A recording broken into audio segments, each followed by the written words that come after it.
सुस्वागतम, सुस्वागतम, सुस्वागतम. राजमाता, राष्ट्रमाता जिजाऊ, जगद्गुरु तुकोबाराय, महाराष्ट्राचे आराध्य दैवत छत्रपती शिवाजी महाराज, पित्याने निर्माण केलेल्या साम्राज्याचे फक्त रक्षणच नाही, तर ते साम्राज्य 10 पटीने वाढवले ते शंभूराजे. महात्मा ज्योतिबा फुले, सावित्रीबाई फुले, घटनेचे शिल्पकार डॉक्टर बाबासाहेब आंबेडकर, शाहू महाराज, कुणबी समाजोन्नत संघाचे संस्थापक माळी गुरुजी, दानशूर नेते वाघेशेठ, समाज नेते पेजे साहेब, आदरणीय अशोक शेठ लोखंडे, बाळशेठ लोखंडे या सर्व महामानवांना त्रिवार अभिवादन. त्याचप्रमाणे आजच्या कार्यक्रमासाठी उपस्थित सर्व विद्यार्थी वर्ग, पालक वर्ग, कुणबी विभागाची संपूर्ण सक्रिय टीम आणि आपले मार्गदर्शक, त्याचप्रमाणे शाखेचे सर्व पदाधिकारी या सर्वांचे मी वैशाली पारावे शब्दसुमनाने हार्दिक हार्दिक स्वागत करते. कुणबी समाजोन्नत संघ मुंबई शाखा तालुका तळा संलग्न कुणबी विभाग तळा शिक्षण विभाग आयोजित mentor sessions for competitive exam Kunbi विभागाच्या माध्यमातून गेले 3 दिवस सातत्याने वेगवेगळ्या विषयांवरती आपण मेंटॉर सेशन घेत आहोत.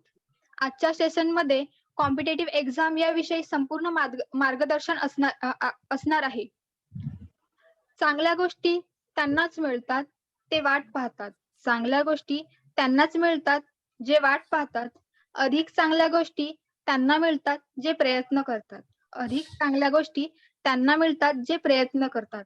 पण सर्वोत्तम गोष्टी त्यांनाच मिळतात जे आपल्या प्रयत्नांवरती अतूट विश्वास ठेवतात. पण सर्वोत्तम गोष्टी त्यांनाच मिळतात जे आपल्या प्रयत्नांवरती अतूट विश्वास ठेवतात. आयुष्यात अवघड असं काहीच नाही आणि अशक्य तर मुळीच नाही. आयुष्यात अवघड असे काहीच नाही आणि अशक्य तर मुळीच नाही. कोणतेही कार्य हे अडथळे आल्याशिवाय पार पाडत नाही. शेवटपर्यंत जे प्रयत्न करीत राहतात त्यांनाच यश मिळतच मिळतं. आजच्या प्रस्ताविका सादर करण्यासाठी मी वरंडे सरांना आमंत्रित करते. त्यांनी आजच्या कार्यक्रमाची प्रस्ताविका सादर करावी. जय जिजाऊ, जय शिवराय, जय संविधान, जय कुणबी. कुणबी समाजोन्नती संघ मुंबई शाखा तालुका तळा संलग्न कुणबी व तळाच्या वतीनं करिअर शैक्षणिक मार्गदर्शन शिबिराचे मेंटॉर सेशन ठेवलेलं आहे. आता हा 3रा दिवस. या 3ऱ्या दिवशी आपण कला क्षेत्रातील तसेच स्पर्धा परीक्षा असतील, एनडीए, स्टेट नेट ह्या विविध जे काही आपल्याकडे मार्ग आहे त्या मार्गांमधील आपले करिअर कसे निवडायचे या बाबतीतचं आजचं मेंटॉर सेशन. यासाठी मार्गदर्शक म्हणून आपल्याकडे डॉक्टर राजेश शिगवण सर आहेत, भावेश शिंदे सर आहेत, त्याचप्रमाणे देवदास बांद्रे सर असतील. हे सर्व आपल्याला जे मार्ग सांगणार आहेत. 10वी-12वी झाल्यानंतर प्रत्येक घरामध्ये प्रथमतः विद्यार्थ्यांच्या करिअरच्या दृष्टीने कोणतं शिक्षण घ्यावं यावर जी चर्चा चालते, या चर्चेला योग्य असं मार्ग दाखवण्याचं कार्य कुणबी युवाच्या माध्यमातून गेले अनेक वर्ष होत आहे. या होत असलेल्या प्रयत्नांची आपल्याला झालेले चीज बघायला सुद्धा मिळतंय. आपण जे काही करिअर करणार आहोत, हे करिअर योग्य माहितीच्या आधाराने जाणीवपूर्वक निवडलेले करिअर हेच विद्यार्थ्यांचं बौद्धिक आणि नैतिक क्षमताच वाढवते असं नाही, तर देशाची सामाजिक, आर्थिक बाजू देखील बळकट करण्याचं कार्य करते. प्रामुख्याने आपण करिअर निवडताना भविष्यातील आर्थिक उत्पन्नाचे साधन म्हणून निवडतो. यात काही गैर आहे असं वाटत नाही, परंतु जर तेच करिअर आपण जॉब ओरिएंटेड न होता जॉब सॅटिस्फॅक्शन निवडलं, तर आपण बौद्धिक क्षमतेच्या आधारावर कार्य करून आपण स्वतः समाधानी राहू. यासाठी विद्यार्थ्यांना योग्य मार्गदर्शन करण्यासाठी म्हणजे समाजाच्या वतीनं बहुजन वर्गातील विद्यार्थ्यांसाठी हे कार्य अहोरात्र चालू आहे. या कार्याचा हा 3रा दिवस. या 3ऱ्या दिवशी विद्यार्थ्यांना स्पर्धा परीक्षा, त्यानंतर एनडीए, सेट नेट, विविध कला क्षेत्रातील वाटा यांच्या बाबतीत योग्य असं मार्गदर्शन आज मिळेल. या मार्गदर्शनाचा विद्यार्थ्यांसाठी नक्कीच फायदा होईल. या उद्देशाने कुणबी व तळा आपल्या हे मेंटॉर सेशन घेऊन आलेलं आहे. याचा विद्यार्थ्यांना पुरेपूर फायदा होण्यासाठी पालकांची ही भूमिका त्यामध्ये किती महत्वाची आहे हे सुद्धा याच्यातून आपल्याला उमगेल. या शिबिरासाठी उपस्थित सर्व विद्यार्थ्यांचं मी मनापासून एकदा स्वागत करतो आणि या शिबिराची वाटचाल पुढे करण्यासाठी मी वैशाली मॅडमना निमंत्रित करतो. धन्यवाद. धन्यवाद सर. संधी मिळेल तुलाही लगेच हिरमसू नकोस. संधी मिळेल तुलाही लगेच हिरमसू नकोस. प्रयत्न सोडू नकोस. आयुष्य खूप सुंदर आहे. फक्त तू खचून जाऊ नकोस. फक्त तू खचून जाऊ नकोस. आजच्या सेशनसाठी मार्गदर्शक म्हणून लाभलेले भावेश शिंदे सर. त्यांच्याविषयी सांगायचं झालं तर त्यांनी एम.कॉम पूर्ण करून MPSC क्लास 3 पोस्ट काढली आहे आणि महाराष्ट्रात आणि सध्या महाराष्ट्र पोलीस मुख्यालय मंत्रालय येथे ते काम करत आहेत. तर मी भावेश शिंदे सरांना आमंत्रित करते. हॅलो.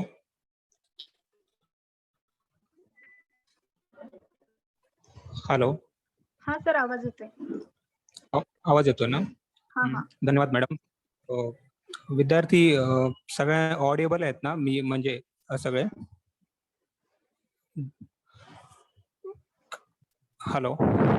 विद्यार्थ्यांना आवाज येत असेल अशी अपेक्षा हो करतो. हो आणि सर, आवाज येतोय प्रॉपर, सर्वांना आवाज येतोय. ओके, ठीक आहे सर. बघा, जर तुम्ही माझी वैयक्तिक पहिले ओळख करून देतो. जसं की मॅडमने तुम्हाला सांगितलेलं आहे, गेल्या 3 ते 4 वर्षात या MPSC क्षेत्रात म्हणजे जसं प्रिपरेशन मी करत आहे, तसं जर तुम्ही करिअर म्हणून MPSCचा जर विचार करत असाल, तर ह्या बाबतीत बघा, ह्या गोष्टीची तयारी जर तुम्ही करण्याचा विचार करत असाल, तर ते 12वी किंवा 13वी नंतर जर तुम्ही तयारी केलात, तर लवकरात लवकर ह्या गोष्टी आपल्याला करता येतील.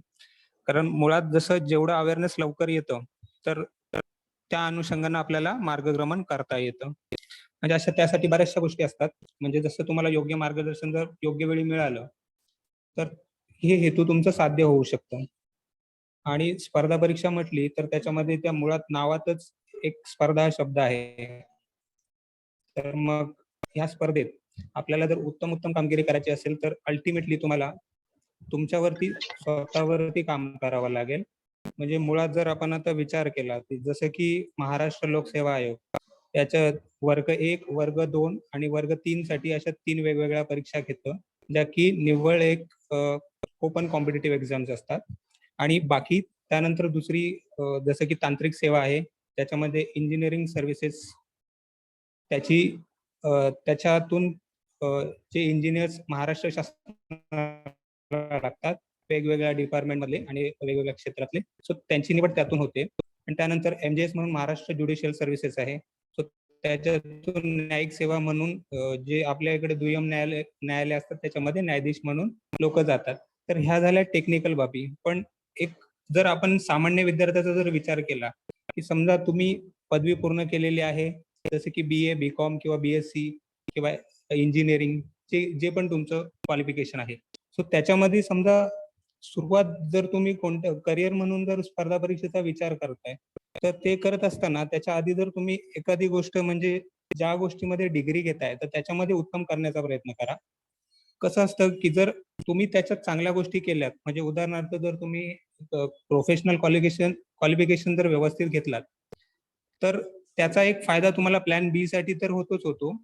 अल्टिमेटली जर तुम्ही त्या क्षेत्रात चांगलं कौशल्य डेव्हलप केलं, तर त्याचा इनडायरेक्टली इम्पॅक्ट तुमच्या ह्या वरती होतो. म्हणजे उदाहरणार्थ जर तुम्हाला एक लहानापासून अभ्यासाची चांगली सवय असेल, तुम्ही शाळेत जर काही कौशल्य चांगली अवगत केलेली असतील, म्हणजे तुम्ही अकॅडमिक मध्ये खूप चांगले असाल, स्पोर्टमध्ये चांगले असाल, तुमच्याकडे बाकीच्या गोष्टींमधलं नैपुण्य चांगले असेल, जसं की ड्रॉइंगचं वगैरे, सो ह्या ज्या स्किल तुम्ही ओव्हरऑल 15 वर्षाच्या पिरियडमध्ये डेव्हलप करताना, त्या गोष्टीचा इम्पॅक्ट डायरेक्टली तुमच्या व्यक्तिमत्वावरती तर होतच. आणि त्याचाच फायदा तुमच्या ओव्हरऑल प्रिपरेशनमध्ये आणि त्यानंतर तुम्ही जी काय 30 ते 35 वर्ष सेवा महाराष्ट्र शासनाला किंवा भारत सरकारला देणार आहात, सो त्याचा फायदाही तिथे होतो. सो माझा सांगण्याचा तर आता श्रोतावर्ग कसा आहे माझ्यासमोर, मी असा गृहीत धरतोय की तुम्ही एक 10वी 12वी किंवा 15वी किंवा अंडर ग्रॅज्युएट किंवा पदवी पूर्ण झालेला अशा वेगवेगळ्या क्षेत्रातले तुम्ही लोक असाल असं मी गृहीत धरतोय.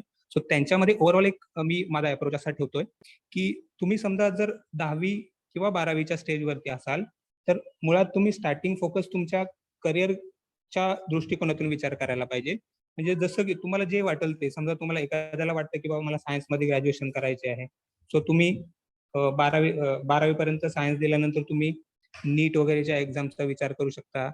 इंजिनिअरिंगसाठी वेगवेगळ्या एक्झाम्स होतात, त्याच्यासाठी तुम्ही विचार करू शकता. म्हणजे डिग्री जी घ्यायची आहे तुम्हाला, ती तुमच्या आवडीची डिग्री तुम्ही घ्या. इट नॉट नेसेसरी की तुम्ही BA घ्या किंवा BCom घ्या आणि स्पर्धा परीक्षेकडे वळा. स्पर्धा परीक्षा करण्याचा जर तुम्ही विचार आत्ताच करत असाल तर तुम्हाला एक चांगला पर्याय आहे. परंतु तुम्ही जेव्हा डिग्री कंप्लीट करत असाल तर त्याच्याबरोबर त्या गोष्टी पॅरलली जर तुम्ही मॅनेज करता आल्या तर त्या बेटर राहतील. कारण ओव्हरऑल जर आपण विचार केला तर एखाद्या परीक्षेची तयारी करण्यासाठी तुम्हाला साधारणतः 1 ते 1.5 वर्षाचा कालावधी पुरेसा आहे.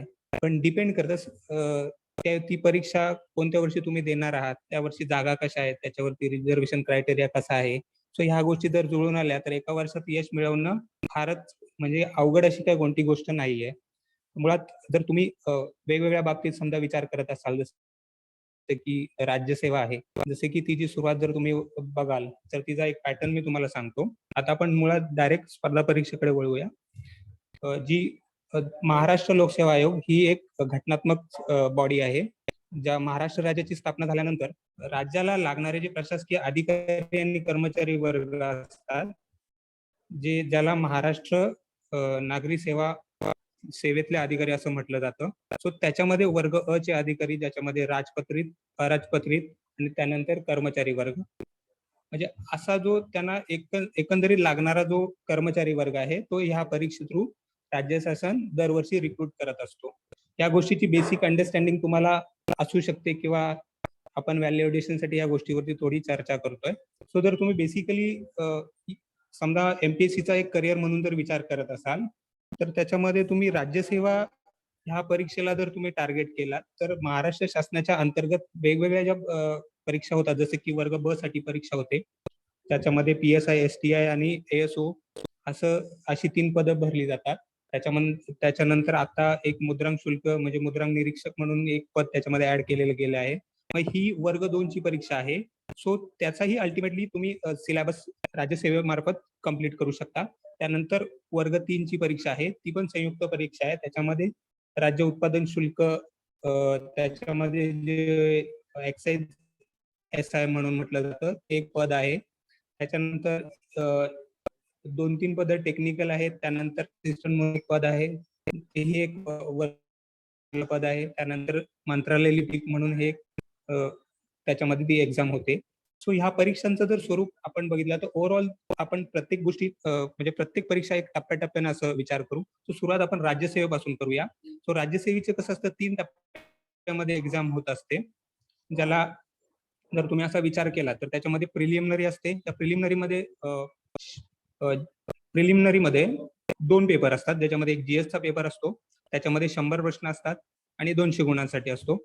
आणि त्यानंतर CSAT असतो, सिव्हिल सर्व्हिसेस ऍप्टिट्यूड टेस्ट असं ज्याला म्हणतात, त्याच्यामध्ये 80 प्रश्न असतात. आणि ही जर पात्रता परीक्षा तुम्ही जर क्लिअर केली तर तुम्हाला मुख्य परीक्षेला बसण्यासाठी संधी दिली जाते. आणि मुख्य परीक्षा जर तुम्ही विचार केलात, प्रिलिम झाल्या, आपण सुरुवातीला परीक्षेचं स्वरूप जाणून घेऊया, त्यानंतर आपण सिलेबस डिकोडिंग करू थोडा आणि त्यानंतर त्याची पोस्टिंग वगैरे ह्या गोष्टीवरती आपण चर्चा करूया. सो सुरुवातीच्या स्टेज तुम्ही समजून घ्या. पहिली आपण प्रिलिमिनरी सांगितली आणि त्यानंतर आपण मुख्य परीक्षेबाबत बोलतोय. सो मुख्य परीक्षेमध्ये आहेत ना, GS चे 4 पेपर असतात आणि लँग्वेजचे 2 पेपर असतात. एक ऑब्जेक्टिव्ह असतो आणि एक आणि त्यानंतर तुम्ही मुख्य परीक्षा क्वालिफाईंग केल्यानंतर इंटरव्ह्यूसाठी 1:3 रेशो घेतला जातो आणि त्यानंतर इंटरव्ह्यू झाल्यानंतर फायनल सिलेक्शन होतो. मग साधारणतः राज्यसेवेसाठी 100 ते 300 ते 400 अशा दरवर्षी जागा निघतात. त्याच्यापेक्षा जर जागा निघाल्या तर एक्स्ट्रीम आहे. आता गेल्या 10 वर्षाचा जर आपण रेशो बघितला तर त्याच्यामध्ये एक 4 ते 5 वर्षी जागा खूप चांगल्या होत्या. त्यानंतर तुम्ही एक ऑन एन एव्हरेज असा विचार करू शकता की 100 ते 200 जागा दरवर्षी असतात. मग त्या दृष्टिकोनातून तुम्ही त्या परीक्षेच्या पेपरचं व्यवस्थित अनालिसिस करायला पाहिजे. जसं की त्याचा प्रिलिमचे पेपर वगैरे, म्हणजे त्याची डिमांड बघायची. म्हणजे उदाहरणार्थ समजा तुम्ही राज्यसेवा जर टार्गेट करत असाल किंवा ती गोष्ट तुम्ही करणार असाल तर जर त्याचा मुख्यतः सिलेबस जो मी बघितला असेल ना, तर त्याच्यामध्ये जसं की मी तुम्हाला दुय्यम सेवा म्हणजे वर्ग गट ब आणि गट क च्या 2 परीक्षा ज्या सांगितल्या, ज्या एमपीएससी मार्फत भरल्या जातात, जसे की PSI, STI, ASO आणि गट क च्या टॅक्स असिस्टंट, क्लार्क आणि दुय्यम निरीक्षक, राज्य उत्पादन शुल्क. म्हणजे ह्या परीक्षांचा जर तुम्ही सिलेबस बघितला तर त्याच्यामध्ये राज्यसेवेतले जर 4 पेपर व्यवस्थित केले आणि लँग्वेजचा पेपर जो व्यवस्थित केला तर ह्या सगळ्या परीक्षांचं सर्कल कंप्लीट होतं. म्हणजे जर तुम्ही एक करिअर म्हणून जर एमपीएससीचाच विचार करत असाल तर त्याच्यामध्ये तुम्ही राज्यसेवेचा सिलेबस व्यवस्थित अभ्यास केला पाहिजे, तो पण मुख्य परीक्षेचा. आणि जर मुख्य परीक्षेचा जर तुम्ही अभ्यास व्यवस्थित केला तर अल्टिमेटली त्याचा इम्पॅक्ट तुमच्या वरती क्लिअर करायला होईल. आणि मुळात आपण त्याच्या स्वरूपाविषयी बोलूया की सध्या तरी जो परीक्षेचा पॅटर्न आहे, जो राज्यसेवेसाठी संयुक्त परीक्षा गट ब साठी आणि गट क साठी ऑब्जेक्टिव्ह पॅटर्न आहे. फक्त राज्यसेवेमध्ये एक मी जसं बोललो की लँग्वेजचा पेपर आहे तो डिस्क्रिप्टिव्ह आहे. सो तो एक जर पेपर सोडला तर बाकी सगळे पेपर ऑब्जेक्टिव्ह होणार आहेत. आणि आता सध्या तरी एक चर्चा चाललेली आहे की राज्यसेवा मुख्य परीक्षा ही डिस्क्रिप्टिव्ह होणार आहे. म्हणजे जसे युपीएससीच्या धर्तीवरती. आणि त्याच्यामध्ये कदाचित जर ऑप्शनल वगैरे आला तर तुम्ही युपीएससी आणि राज्यसेवा ह्या दोन्ही गोष्टीचा संयुक्तपणे विचार करू शकता. मग ह्याच्यामध्ये पण जर तुम्ही तयारी करत असाल तर ह्या 2 गोष्टी कंबाईनली तुम्ही विचार करू शकता. अन्यथा तुम्हाला जर शॉर्ट टर्म मध्ये जरा पोस्ट हवी असेल तर तुम्ही क आणि गट क ह्या परीक्षांकडे वळू शकता. तर त्याच्यामध्ये पण आपण विचार केला तर त्यांच्या नंबर ऑफ पोस्ट आणि मग रिझर्वेशन त्या बाकी सगळ्या गोष्टी अल्टिमेटली आल्यात. सो त्याच्यामध्ये पण जर तुम्ही विचार केला तर असिस्टंट सेक्शन ऑफिसर जे की मंत्रालयातली गट ब ची परीक्षा गट प ची पोस्ट आहे. सो ती परीक्षा आहे त्याच्यामध्ये साधारणतः 100 पोस्ट असतात. त्यानंतर STI हे जे पद आहे त्याची पण साधारणतः म्हणजे ह्या वर्षी बघा तो 2021 ची ऍड आहे. तर सुरुवातीला 190 जागा होत्या. त्यानंतर राज्य शासनाच्या निर्णयानंतर अचानक त्या जागा 600 पर्यंत गेल्या. मग त्याच्यामध्ये म्हणजे ह्या वर्षी गेल्या एक 5-6 वर्षाचा तो म्हणजे एक उच्चांक आपण म्हणला जाईल पदसंख्येचा. आणि PSI जी की कॉन्स्टंटली गेल्या एक 4 ते 5 वर्षामध्ये त्या विभागातल्या जागा बऱ्यापैकी निघतात. सो या वर्षी एक 450 पर्यंत जागा त्याच्यामध्ये आहेत. सो जर तुम्ही असिस्टंट, STI, PSI या तिन्हीमध्ये एखादी परीक्षा तुम्ही टार्गेट करू शकता. परंतु ह्या तिन्ही परीक्षांची प्रिलिमिनरी ही कंबाईनच असते. सो सेम स्वरूप आहे. जसं की मी तुम्हाला राज्यसेवेच्या बाबतीत तुम्हाला प्रिलिम बद्दल बोललो होतो, तशीच प्रिलिम तुम्हाला इथं गट ब साठी द्यावी लागते. आणि ती तुम्ही क्वालिफाय केल्यानंतर तुम्हाला मुख्यला पात्र धरलं जातं. मग तुम्ही मुख्य परीक्षा जी असिस्टंट आणि STI आहे. सो त्या 2 जर परीक्षा तुम्ही विचार करत असाल तर त्याच्यामध्ये मुख्य परीक्षा दिल्यानंतर तुमचं डायरेक्ट सिलेक्शन असतं. त्याला इंटरव्ह्यू नसतो. आणि PSI पदाचा जर तुम्ही विचार करत असाल तर PSI ला मुख्य परीक्षा झाल्यानंतर फिजिकल असतं, म्हणजे मैदानी चाचणी, आणि त्यानंतर इंटरव्ह्यू असतो. फिजिकल आणि मैदानी चाचणी आणि इंटरव्ह्यू ह्या दोन्ही गोष्टी एकाच दिवशी होतात. सो ही PSI हे 3 टप्प्यातलं आहे पण. आणि ह्या गट ब च्या 2 परीक्षा जसे की STI आणि ASO मी तुम्हाला म्हटलं त्या एका टप्प्यात घेतल्या जातात. ओके. सो हे झालं गट ब बद्दल. आणि त्यांचा सिलेबस जर तुम्ही बघितलात तर तुम्ही राज्यसेवेचा पेपर 4 जर बघितलात त्याच्यामध्ये इकॉनॉमिक्स जो पार्ट आहे त्याच्यामधले जे 5 पॉइंट आहेत ते ऑलमोस्ट STI पदासाठी जो GS चा पेपर असतो तो त्याच्यामध्ये तो कव्हर होतो. आणि मराठी इंग्लिश जो असतो तो पेपर तुमचा जसा राज्यसेवेला आहे तसंच STI साठी आहे. जर पर्टिक्युलरली ह्या गोष्टीबद्दल जर आपण बोललो तर त्या गोष्टी म्हणजे पॅटर्न वगैरे किंवा त्याचा सिलेबस वगैरे तर त्यासाठी बराच वेळ जाईल. ह्याच्यासाठी आपण एक वेगळा सेशन करू शकतो. पण एक मुळात माझा जो अप्रोच आहे तो तुम्हाला ब्रॉड व्ह्यू देणं ह्या परीक्षांच्या बाबतीत. आणि जर कोणाला क्वेरीज वगैरे राहिल्या तर आपण त्याच्यावरती डिस्कस करूच. ठीक आहे. सो ह्या गोष्टी तुम्ही जरा समजून घ्या. त्यानंतर ASO मी जो म्हटलं हे पद आहे त्याच्यामधला जो राज्यसेवेतला मुख्य परीक्षेचा पेपर 2 आहे, जो भारतीय राज्यघटना आणि राजकारण वगैरे आहे. सो त्याच्यामधला जो सिलेबस आहे तो असिस्टंटचा जो GS चा पेपर आहे पेपर 2, सो त्याच्यामध्ये तो सिलेबस कव्हर होतो तुमचा बऱ्यापैकी. तुम्ही ह्या गोष्टीची जर सिलेबस प्रिंट तुम्हाला हवी असेल तर MPSCच्या साईटला व्हिजिट करा. त्याच्यामध्ये तुम्हाला राज्यसेवा, PSI, STI आणि गट क ह्यांचा सिलेबस तुम्हाला तिथे भेटून जाईल. त्याचे पेपर्स ही तुम्हाला तिथे अवेलेबल आहे. सो तिथे जर तुम्ही ह्या गोष्टी चा स्टडी जर केला तर तुम्हाला एक बऱ्यापैकी आयडिया येऊन जाईल. आता सिलेबसची डॉक्युमेंट जर बघितले तर राज्यसेवा जवळजवळ 7 ते 8 पानांची डॉक्युमेंट आहे सिलेबसची. त्यानंतर पेपर आहेत. सो त्या पेपरचा जर तुम्ही व्यवस्थित अभ्यास केलात तर त्यातून तुमचा एक बऱ्यापैकी संकल्पना क्लिअर होतील. बघा एक म्हणजे परीक्षेच्या तयारीबद्दल नंतर आपण विचार करूच. सुरुवातीला आपण परीक्षेचं स्वरूप जाणून घेतोय. सो त्याच्याबद्दल आपण थोडं चर्चा करू. आपण एस-टी-आय, ए-एस-ओ या 2 पदाचं बघितलं आणि पी-एस-आयचं जसं मी म्हणतोय. सो त्याच्यामध्ये जो पी-एस-आयचा पेपर 2 आहे त्याच्यामध्ये कायदे हा भाग आहे. सो त्याच्यामध्ये तुम्ही जर विचार केला तर भारतीय दंड संहिता आहे, भारतीय पुरावा कायदा आहे म्हणजे एव्हिडन्स ऍक्ट आणि त्यानंतर महाराष्ट्र पोलीस कायदा म्हणजे मुंबई पोलीस अधिनियम वगैरे. सो तो एक कायदा आहे. त्यानंतर मायनर ऍक्ट आहे जसे नागरी हक्क संरक्षण वगैरे. त्यानंतर अॅट्रॉसिटी आहे.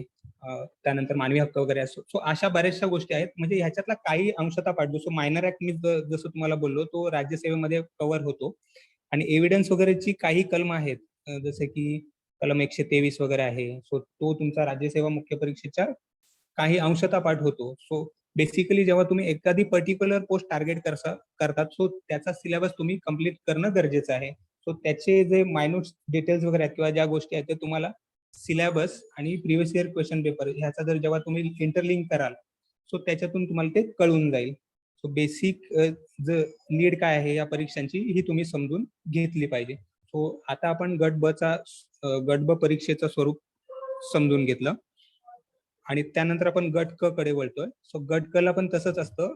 गट ब सारखंच स्वरूप आहे गट क चं आणि गट क मध्ये पेपर 1 हा कंबाईनच असतो. मुळात बघा जसं गट ब परीक्षा आहे पदाचा जो पेपर 1 लँग्वेजचा आहे तो कंबाईन असतो आणि जो दुसरा पदाविषयी ज्ञान म्हणजे जसं की जीएसचा पेपर मी तुम्हाला म्हटलं सो तो वेगवेगळा असतो. जसं की एस-टी-आय, एस-ओ आणि पी-एस-आय. बघा त्या पदांचं कार्य म्हणजे कार्यक्षेत्र वेगवेगळं आहे म्हणजे त्यानुसार त्यांचा सिलेबस डिझाईन केलेला आहे. ह्या गोष्टी तुम्ही लक्षात घ्या. सो म्हणून तो सिलेबस असा वेगवेगळ्या टाईपचा आहे आणि त्याची परीक्षा प्रिलिमिनरी कंबाईन होते आणि मुख्य परीक्षेमध्ये जास्त अंतर नसतो. तो बेसिकली जर तुम्ही एखादी गोष्ट जर टार्गेट करत असाल तर माझं तुम्हाला एक पर्सनल सजेशन राहील की एखादी पोस्ट व्यवस्थित टार्गेट करावी. म्हणजे आपली आवड निवड बघून करावी. एखाद्याला वाटतं की बाबा आपल्याला पोलीस प्रशासनामध्ये काम करावं सो तो पी-एस-आय टार्गेट करेल. एखाद्याला वाटतं की रेव्हेन्यू मध्ये आपल्याला काम करायचं तो एस-टी-आय वगैरे टार्गेट करेल. एखाद्याला असं वाटतं की आपल्याला बाबा राज्य शासनामध्ये काम करायचं तो असिस्टंटची टार्गेट करेल. त्याला की सहाय्यक कक्ष अधिकारी असं म्हणतात. जो डेस्क ऑफिसर जो राज्यसेवेतलं पद आहे त्याला तो असिस्ट करतो आणि बाय प्रमोशन नंतर त्याचं डेस्क ऑफिसर होतं विभागीय परीक्षेनंतर 5 वर्षांनंतर. आणि तसंच गट क बाबतीत पण आहे. गट क मध्ये कसं असतं की त्याचा पेपर 1 कंबाईनच आहे. तो की आपण मराठी इंग्लिश बोलत होतो आणि त्याचा आता वेटेज वगैरे किती आहे ह्या गोष्टी तुम्ही बघा. त्याच्यामध्ये मराठी 60 मार्काला असतो, इंग्रजी 40 मार्काला असतो आणि गट ब मध्ये तसं थोडं स्वरूप कसं आहे की मराठी 50 मार्काला असतं आणि इंग्रजी 30 मार्काला असतं आणि त्याच्यामध्ये जो करंट अफेअरचा पार्ट आहे तो 10 मार्काला असतो. मी पेपर 1 बद्दल बोलतोय मराठी इंग्रजी गट ब च्या आणि गट क च्या. सो गट ब च्या मध्ये तो थोडं करंट अफेअर 10 मार्काला असतं. आरटीआय आरटीएस असं हे आरटीआय म्हणजेच राईट टू इन्फॉर्मेशन आणि राईट टू सर्व्हिस असे 2 ऍक्ट आहेत जे मायनर ऍक्ट आहेत. सो ते 5 मार्काला तो एक असतो आणि कम्प्युटर 5 मार्काला असतो जो पेपर 1 गट ब मध्ये असतो आणि गट ब च्या जो जीएसचा आहे जो की पदाविषयी ज्ञान आहे. सो त्या गोष्टी जरा आपण इन डिटेलमध्ये बघू शकतो. बघा ह्या सेशन आपलं 1-2 तासाचं असल्यामुळं त्याच्यामध्ये म्हणजे मी आणखीन डिटेलमध्ये म्हणजे जायला थोडे लिमिटेशन येतात कारण आपला आस्पेक्ट हा आहे की तुम्ही जे नवीन ऍस्पिरंट आहात किंवा जे इच्छुक आहात की तुम्हाला वाटतं की बाबा ह्याच्यामध्ये आपल्याला करिअर करायला पाहिजे. सो त्या गोष्टीची एक बेसिक आयडिया देणं हा माझा हेतू आहे. सो मला असं वाटतं की तुम्ही ह्या गोष्टीचा जर करिअर विचार करत असाल तर मी परत एकदा रिपीट करतो की मुळात ही परीक्षा पद्धती कशी आहे ही जाणून घेण्यासाठी तुमच्याकडे सिलेबस कॉपी पाहिजे. दुसरी गोष्ट तुम्ही त्या परीक्षेला जर अपियर होणार असाल तर त्याचे पेपर बघायचे. बघा syllabus, previous year question paper आणि तुमचा स्टडी मटेरियल ह्याचा जो त्रिकूट आहे त्याचा जो ट्रायंगल ज्याला म्हणजे त्याचा त्रिकूट व्यवस्थित साधता आला ना म्हणजे त्याचं संयम व्यवस्थित साधता आला तर पोस्ट मिळवणं तेवढं काय अवघड नसतं मला असं वाटतं. सो ह्या गोष्टी तुम्ही व्यवस्थित रिलिजियसली करायच्या. जर तुमचे एफर्ट्स चांगले असतील, त्या दृष्टिकोनातून असतील, तुम्ही अभ्यास जर व्यवस्थित केलात, previous year question paper analysis चांगलं केलं, सिलेबस तुम्हाला व्यवस्थित माहिती आहे, त्याची रिडिंग व्यवस्थित केली, स्टडी मटेरियल वगैरे बद्दल पण आपण बोलू. तर त्याच्याविषयी पण जर तुम्हाला माहिती पाहिजे तर जे टॉपर्स वगैरे येतात दरवर्षी त्यांची बुक बघा, साधारणतः गेले एक 7-8 वर्षाची जर तुम्ही टॉपरची लिस्ट बुक लिस्ट बघितली तर सेमच असते. त्याच्यामध्ये फार तर एखाद दुसरं पुस्तक कोणीतरी वेगळं वापरलेलं असतं. तो बेसिक बुक्स आहेत त्यात सेमच असतात. तो कुठल्याही टॉपरची जरी तुम्ही बुक लिस्ट उचललीत तरी ती सफिशियंट आहे. फक्त काय करायचं की एखादा जर पेपरचा तुम्ही अभ्यास करत असाल, समजा जीएसचा वगैरे अभ्यास करत असाल, सो त्याच्यामध्ये समजा हिस्ट्री सब्जेक्ट आहे, सो त्याचा तुम्ही अभ्यास करताय, तर त्याच्यामधला समजा राज्यसेवा मेन्सचा अभ्यास करत असाल तर ते मॉडर्नचे पॉईंट कोणकोणते आहेत. त्या मॉडर्नच्या पॉईंटमध्ये तुमच्या सिलेबस ची बुक बघा जनरलाइज लिहिलेल्या असतात मार्केटमध्ये. सो कुठलीही पुस्तक उचलायची आणि स्टार्ट पासून एंड पर्यंत वाचायची हा अप्रोच काय बरोबर नाही. याला हे म्हणजे ते ब्राह्मणासारखं होतं किंवा स्टार्टला सुरुवात केला आणि शेवट संपवला. तर तसं नाही. तुमचा सिलेबस त्याच्यामध्ये बघायचा की सिलेबसचे पॉईंट कोणकोणते आहेत. तर तुमची प्रायोरिटी बघायची आणि प्रायोरिटी बघताना त्याच्यामध्ये इनपुट आउटपुट रेशोचा पण बऱ्यापैकी विचार करायचा. सो हा एक स्मार्टनेस आहे. कारण कसं आहे बघा, सिलेबस दिसताना जरी खूप मोठा असला तरी त्याच्यामध्ये काही टॉपिक आहेत जे हाय यील्डिंग असतात. तर त्याच्यावरती जर तुम्ही चांगलं काम केलात, सो तुमचा स्कोर अल्टिमेटली चांगला बूस्ट होईल. परिणामी तुम्हाला पोस्ट लवकर मिळेल किंवा कदाचित म्हणजे यश लवकर खेचून आणता येईल तुम्हाला. सो ह्या गोष्टीवरती पण तुम्ही वर्क करू शकाल. सो ह्या गोष्टी जर तुम्ही इन डिटेल जेव्हा बघाल तेव्हा तुम्हाला कळूनच जातील मी इथे काय बोलतोय ते. जर तुम्ही फ्रेशर वगैरे असाल तरी पण त्यांच्या दृष्टिकोनातून मी बोलतोय किंवा एखाद्याचं 1-2 अटेम्प्ट झाले असतील त्याला ह्या गोष्टीची बऱ्यापैकी जाणीव असेल. आणि मुळात अटेम्प्ट असा काय म्हणजे मला तरी असं वाटतं की जर तुम्ही एखाद्या गोष्टीचा विचार करत असाल, बाबा तुम्हाला एमपीएससी करायची आहे, सो एमपीएससी जर तुम्ही करिअर म्हणून विचार केला तर एक अटेम्प्ट ठरवून घ्यायचे की बाबा मी 3 किंवा 4 अटेम्प्ट देईल. तर त्या अटेम्प्ट मध्ये एक डेडिकेशननी व्यवस्थित प्लॅन करून मग त्या गोष्टीसाठी पूर्ण डिवोशन करायचं आणि सगळ्या गोष्टी व्यवस्थित करायच्या. म्हणजे जेव्हा म्हणजे मग त्याच्यामध्ये कुठे टंगळ-मंगळ नको. ओव्हर द पिरियड तुम्ही असं म्हणजे कुठे टाइमपास नको, कुठं जाणं येणं म्हणजे बऱ्याचशा गोष्टी कमी करायच्या. सो अल्टिमेटली त्याचा इम्पॅक्ट तुमच्या फोकसकडे राहील. म्हणजे तुम्ही त्या गोष्टी व्यवस्थित करू शकाल. माझा म्हणण्याचा मध्ये तर तुम्हाला कळलं असेल. आणि असंही आहेत म्हणजे एक्सेप्शन गोष्टी आता सगळ्या करता पण पोस्ट काढतात. काही लोक एवढं करून पण पोस्ट मिळत नाही. जर तुम्ही कारण शेवटी स्पर्धा आहे, या बऱ्याचशा गोष्टी त्याच्यावरती करतात आणि प्रत्येकाची ॲबिलिटी पण खूप मॅटर करते. सो माझा स्ट्रेस नेहमी ह्याच गोष्टीवरती असतो की तुम्ही अकॅडमिक चांगले करा. बघा, जो हुशार विद्यार्थी असतो ना त्याला काही गोष्टी सांगाव्या नाही लागत, तो पटकन ग्रॅप्स करतो. म्हणजे मुळात जर तुमच्याकडे काही क्षमता असल्या तर त्याचा डेफिनेटली फायदा तुम्हाला प्रत्येक गोष्टीमध्ये होतो. म्हणजे तुम्ही कोणत्याही क्षेत्रात जा, it's not just for competitive exams. कुठल्याही क्षेत्रात तुम्ही जा, म्हणजे जसं की तुम्ही गायक होणार असाल तर त्याच्यामध्ये तुम्ही जी कौशल्य आधी अवगत केलेली असाल, सो ती अल्टिमेटली तुमचं त्याच्यामध्ये त्याचा फायदा होणार आहे. किंवा आणखीन कोणतं क्षेत्र तुम्ही इंजिनियर वगैरे होणार असाल तर त्याच्यामध्ये लागणाऱ्या ज्या कौशल्य असतात अल्टिमेटली इम्पॅक्ट जो फाउंडेशन जो म्हटला जातो 10वी आणि 12वीचा, तर तो एक व्यवस्थित झाला पाहिजे. सो पालक वर्ग वगैरे जर ह्याच्यामध्ये असतील तर त्यांनाही माझं सांगणं राहील की विद्यार्थ्यांच्या अकॅडमिक कडे जरा व्यवस्थित लक्ष द्यावा. आणि एवढं व्यवस्थित जर केलं तर आणि त्यानंतर तुम्ही जर इकडे वळलात तर मला वाटत नाही की म्हणजे ह्या क्षेत्रामध्ये अशक्य अशी कोणती गोष्ट आहे. कारण शेवटी कशी ही पण एक परीक्षा आहे आणि ही परीक्षा घेणारा पण माणूसच आहे आणि लोक दरवर्षी याच्यामध्ये सिलेक्शन होतच असतं कोणाचं ना कोणाचं. त्याच्यामध्ये आपण काय का नसावं. आणि जिद्द आणि चिकाटीने जर एखादी गोष्ट व्यवस्थित केली तर मला असं वाटत नाही की म्हणजे ही एमपीएससी तर खूप छोटी गोष्ट आहे जर आपण असं विचार केला तर. आणि ह्याच्यामध्ये बघा, प्रशासनात येण्याचा ग्लॅमर म्हणून या गोष्टीचा विचार नका करू. आपल्याला एक म्हणजे आपल्याला ह्याच्यामध्ये काय यायचं आहे, त्या गोष्टीचा म्हणजे ह्या गोष्टीचं म्हणजे ह्या प्रश्नाचं उत्तर आपल्याकडे असायला पाहिजे. म्हणजे जसं की बघा, सुरुवातीला तर आपली नोकरी म्हणून गरज असते की बाबा आपल्याला काहीतरी प्रपंचासाठी आर्थिक म्हणजे हे ना काहीतरी अर्निंग झाली पाहिजे म्हणून तर नोकरीची गरज असते. त्यानंतर ह्याच्यामध्ये बघा तुम्हाला नोकरीच्या पगाराव्यतिरिक्त समाजसेवा म्हणून ह्या गोष्टीचाही विचार करू शकता. जसं की आपला कुणबी समाज वगैरे आहे त्याच्याकडून वेगवेगळे कार्यक्रम वगैरे केले जातात. मग ह्या गोष्टी तुम्ही वेळ देऊन करताय. पण तुम्ही जर प्रशासनात वगैरे आलात, म्हणजे जसं की बघा राज्यसेवेतली जी अशी पदं आहेत जसे की उपजिल्हाधिकारी वगैरे आहे, त्यानंतर पोलीस उपाधीक्षक आहे, तहसीलदार आहे, डेप्युटी सीओ जसं की बीडीओ क्लास 1 म्हणतात त्याला, त्यानंतर चीफ ऑफिसर वगैरे आहे. ही अशी पदं आहेत. त्याच्यामध्ये ह्याचा डायरेक्ट कॉन्टॅक्ट तुमचा त्याच्या म्हणजे डायरेक्ट इम्पॅक्ट तुमचा प्रशासनावरती पडत असतो आणि ह्याच्यातून तुम्ही लोकांच्या आयुष्यामध्ये बऱ्याचशा गोष्टी चांगल्या करू शकता. ते की तुम्ही तुमच्या आजूबाजूला अधिकारी वगैरे बघता. सो ते जेव्हा कामाचं स्वरूप वगैरे बघता, सो त्यांच्याकडून ते जे करत असतात आणि ते जर आपल्याला करायला मिळालं आणि ते उत्तम जर आपल्याला करता आलं तर अल्टिमेटली त्या गोष्टीचा आपल्या प्रशासनावरती फायदा होत असतो.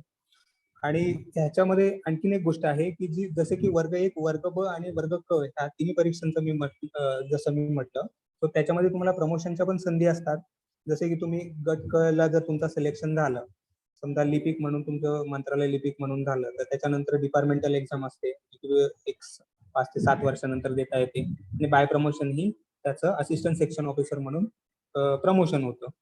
म्हणजे एक लिपिक झालेला जर कोण असेल तर तो रिटायरमेंट पर्यंत राजपत्रित डेस्क ऑफिसर म्हणजे ज्याला कक्षाधिकारी मंत्रालयात असं म्हटलं जातं. सो तिथपर्यंत तो जाऊ शकतो.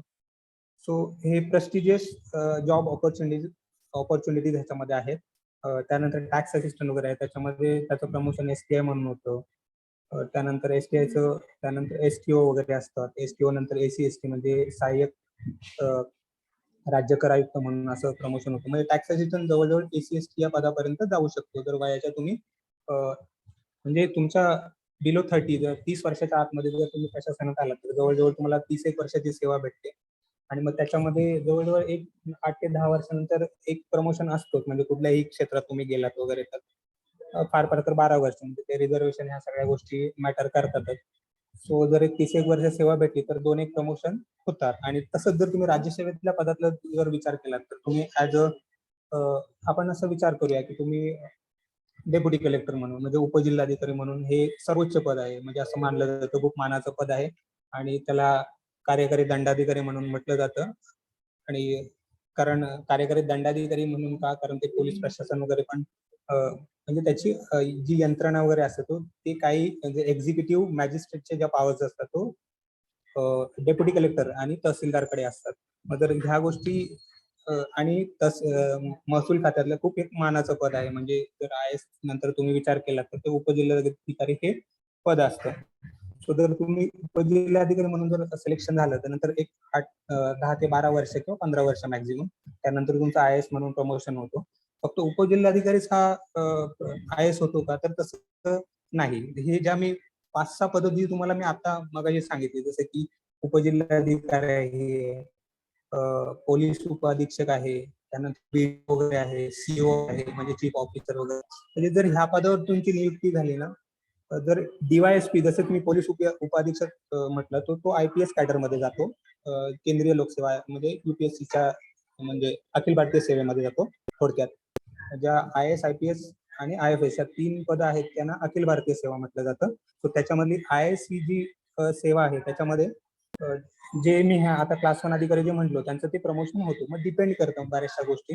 पण ओव्हर द पिरियड किंवा तुमच्या एकूण सर्व्हिसमध्ये जर सगळा योग जुळून आला तर तुमचं ते तिथपर्यंत प्रमोशन होऊ शकतं. आणि बाकीच्या म्हणजे डीवायएसपी म्हटलं तर ते 10 ते 12 वर्षामध्ये त्याचं आयपीएस म्हणून प्रमोशन होतो. सो म्हणजे ही एक संधी असते एमपीएससी मधून तुम्हाला अखिल भारतीय सेवांमध्ये जाण्यासाठी. आणि जसं गट ब पदाबद्दल म्हटलं तर त्यांचं बाय प्रमोशन ते गट जे राज्यसेवेतले राजपत्रित पद आहेत गट ब आणि गट क, सो त्याच्यामध्ये त्यांचं प्रमोशन होत असतं. जसं एसटीआय म्हटलं तर त्यानंतर तो एसटीओ होतो, तो राजपत्रित अधिकारी होतो, सेल्स टॅक्स ऑफिसर त्याला म्हणतात. आणि त्यानंतर एसी एसटी म्हणजे त्याचं पुढचं प्रमोशन आहे सहाय्यक राज्य कर आयुक्त म्हणून, ते क्लास 1 दर्जाचं आहे. असं प्रमोशन होत असतं. तसंच असिस्टंट सेक्शन ऑफिसर जर तुम्ही सिलेक्शन झालं मंत्रालयामध्ये मग त्यानंतर त्याचं कक्षाधिकारी म्हणजे डेस्क ऑफिसर ज्याला म्हटलं जातं, तर ते एक प्रमोशन होतं. आणि त्यानंतर अवर सचिव म्हटलं जातं की अंडर सेक्रेटरी, मग तिथपर्यंत जाता येतं. आणि जर राज्यसेवेतनं बघा जेवढ्या मोठ्या पदावरती तुमची प्रोफेशन म्हणजे त्याच्यावरच्या लेवलला जातं. आणि डेस्क ऑफिसर जो मंत्रालयातला डायरेक्ट होतो तोही IAS होण्याची त्याला संधी असते, ज्या वेळेला तो म्हणजे जॉईंट सेक्रेटरी वगैरे ह्या लेवलला त्याची होते. आणि सर्व्हिस सेवा जर उपलब्ध असेल तर तो IAS पण तिकडे होता येतं. तर ह्या बऱ्याचशा गोष्टी विद्यार्थ्यांना माहीत नसतात. जेव्हा आपण सर्व्हिस वगैरे मध्ये येतो तर ह्या बऱ्याचशा गोष्टी आपल्याला माहीत होतात. सो जर करिअर म्हणून तुम्ही जर ह्या गोष्टीचा विचार करत असाल तर हे उत्तम क्षेत्र आहे.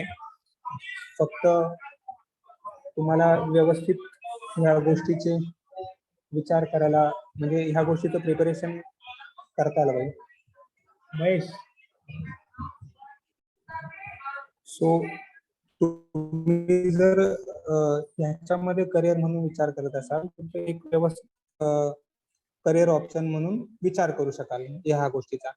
आणि जर ह्या एवढं सगळं करून पण समजा तुम्ही तयारी करताय आणि दुर्दैवानं तुमचं सिलेक्शन ह्याच्यामध्ये नाही झालं, तरी पण तुम्ही ह्या ओव्हर द पिरियड ह्या प्रोसेसमध्ये बऱ्याचशा गोष्टी असे कौशल्य शिकता की त्या तुमच्या करिअरमध्ये तुम्ही बऱ्यापैकी म्हणजे उपयोगात आणू शकाल. म्हणजे जसं की जर तुम्ही एकदा का ह्या गोष्टीचा अभ्यास केला किंवा ह्या गोष्टीची माहिती केली, त्याबद्दल जाणलं, अभ्यास केला, तयारी केली, एक 4 वर्ष झाली, 5 वर्ष झाली, सिलेक्शन नाही झालं, तर ह्याच्यात जी कौशल्य केलेलं आहे तर अल्टिमेटली तुम्ही दुसऱ्या क्षेत्रामध्ये तुमचा जो करिअर ऑप्शन आहे तिकडे जरी वळलात तरी त्याच्यामध्ये त्याचा फायदा निश्चितच होतो.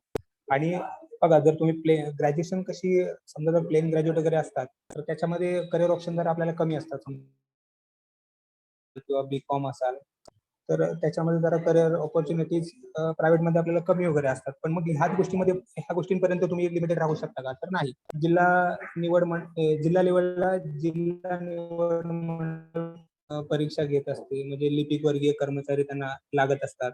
म्हणजे नॉन टेक्निकल मध्ये बऱ्याचशा गोष्टी असतात. म्हणजे असतात बघा, तुम्ही ऍड वगैरे बघितला असं जेव्हा निघतात त्याच्यामध्ये जिल्हा लेवलला, म्हणजे सो त्या गोष्टीमध्ये पण तुम्ही त्या परीक्षांची तयारी करू शकता. सोबत म्हणजे त्या परीक्षांना अपिअर होऊ शकतात आणि त्यांची सिंगल एक्झाम असते आणि लगेच सिलेक्शन होतं. तर योग जुळून आला, जागा चांगल्या बऱ्यापैकी निघाल्या तर त्या अभ्यासाच्या जोरावर तुम्ही तिकडे एखादं पद मिळवू शकता. सो ह्या गोष्टीचा पण तुम्ही एक विचार करू शकता.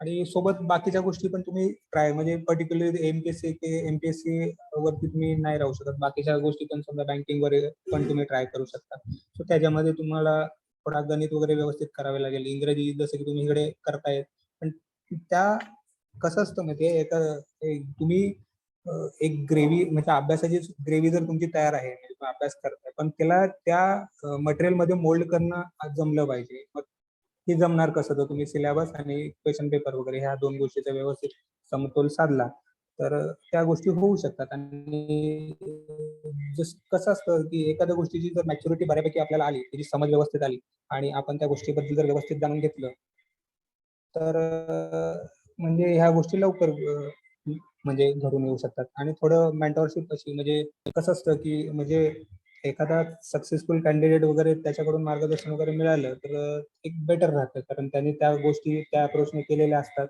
आणि मग त्याच्या टचमध्ये त्यांचे मार्गदर्शन मिळालं तर आपण लवकर करू शकतो. आणि जर तुमची आर्थिक परिस्थिती चांगली असेल तर एखादा चांगल्या दर्जाचा क्लास वगैरे केला तरी पण काही हरकत नाही. आणि ते जर नसेल जमत तर YouTube वरती पण कंटेंट बऱ्यापैकी आहे, पण तुम्हाला ते शोधता आलं पाहिजे व्यवस्थित. आणि एक संयम बाळगायचा की त्याच्यात वावलं नाही पाहिजे, की जर तयारी वगैरे केलं तर म्हणजे एखादा व्हिडिओ वगैरे सर्च केला तर त्याच्यामध्ये बघा लिंक वगैरे येतात बऱ्यापैकी वेगवेगळ्या. सो तिकडे न वाहता आपण पर्टिक्युलरली आपला अभ्यास जर ह्या गोष्टी केल्या तर ह्या गोष्टी आपल्याला बऱ्यापैकी चांगल्या दर्जाच्या आणि व्यवस्थित करता येते असं मला वाटतं. आणि मला वाटतं मी परीक्षेचं स्वरूप तुम्हाला बऱ्यापैकी सांगितलेलं आहे. आणि त्यानंतर सिलेबस पॉईंट आपल्याला डिस्कस नाही करता आले, कारण कसं असतं बघा, सिलेबस वगैरे आहे तर त्याच्यामध्ये मायक्रो पॉईंट्स पण असतात.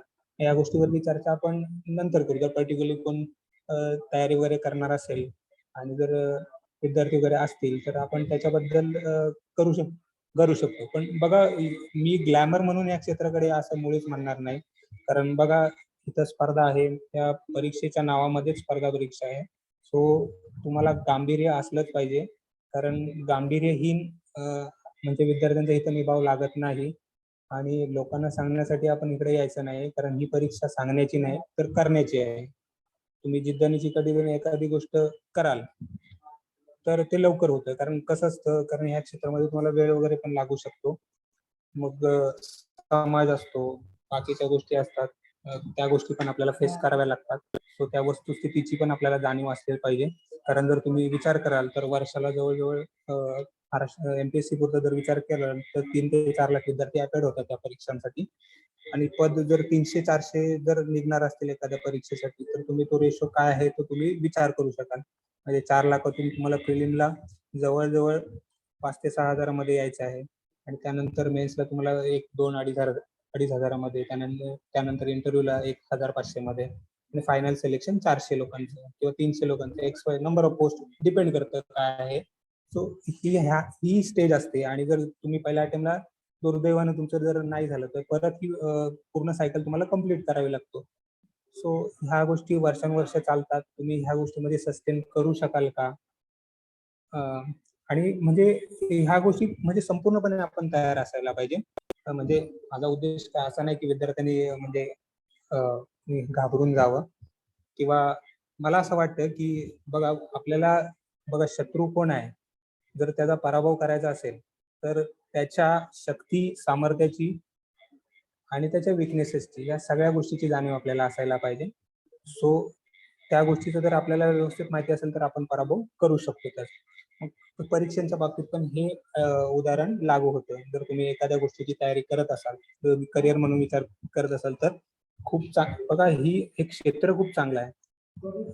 परीक्षा पद्धती आहे की त्याची जी काठिण्य पातळी आहे ती बऱ्यापैकी म्हणजे अवघड असते. म्हणजे एक सहज असं नाही म्हणता येणार की बाबा लगेच ह्या गोष्टी होऊन येतील. तुम्हाला या गोष्टीसाठी व्यवस्थित वेळ द्यावा लागेल. आता समजा जर तुम्ही राज्यसेवा म्हणून करिअर ऑप्शन विचार करत असाल तर मुख्य परीक्षेचा अभ्यास करायला साधारणतः 1 4 ते 5 महिन्याचा कालावधी तुम्हाला लागतो. जरी तुम्ही एखाद्या सब्जेक्टसाठी समजा 1-1, 2-2 रेफरन्सेस बघत असाल तर, आणि सगळं व्यवस्थित वाचून त्यानंतर त्याचं रिव्हिजन वगैरे करून एक 4-1 महिने त्याचा अभ्यास झाला, त्यानंतर प्रिलिम एक 3-1 महिन्या म्हणजे जर 4-1 महिन्याचा तुमचा मेन्सचा स्टडी व्यवस्थित तयार असेल तर प्रिलिमला तुम्हाला 3 ते 4 महिने लागू शकतात. आणि सीसॅटचा एक ऍडव्हान्टेज ह्या वर्षी असा आहे की तो क्वालिफाईंग केलेला आहे. सो त्याच्यामध्ये तुम्हाला 33% म्हणजे जसं की 67 मार्क म्हणजे 67 प्लस मार्क तुम्हाला पाडावे लागतील. त्याच्या खाली जर मार्क्स पडले तर तुम्ही फेल होऊन जाणार. जीएसला जरी तुम्ही 100 प्लस किंवा 200 किंवा मेरिटच्या वरती जरी मार्क पाडले तरी त्याचा काही फायदा होत नसतो. आणि त्याचा असं काही फिक्स पॅटर्न नसतो की बाबा एवढाच नाही. जसं की आपण अकॅडमिक मध्ये अभ्यास वगैरे करत असतो तर 100 असतं ना की बाबा 100 मध्ये 35ला पासिंग वगैरे असतं. तर असं काय पासिंगचं हे नसतं.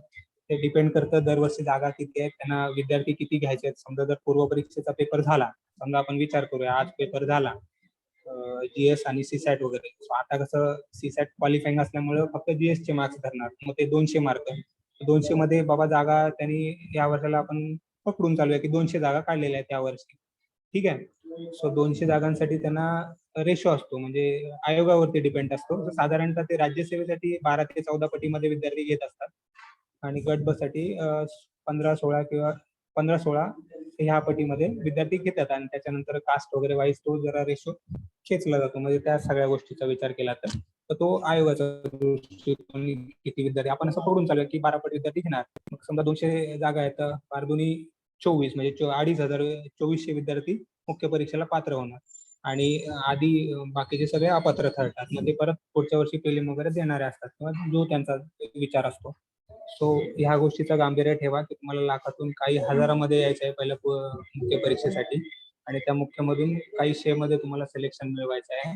सो ही एक प्रोसेस आहे आणि ह्या गोष्टीची जाणीव आपल्याला असायला पाहिजे. आणि जर तुम्ही करिअर म्हणून विचार करत असाल तर खूप चांगली गोष्ट आहे. आणि जॉब वगैरे करून असं नाही की जॉब करून पण ह्या गोष्टी शक्य आहे.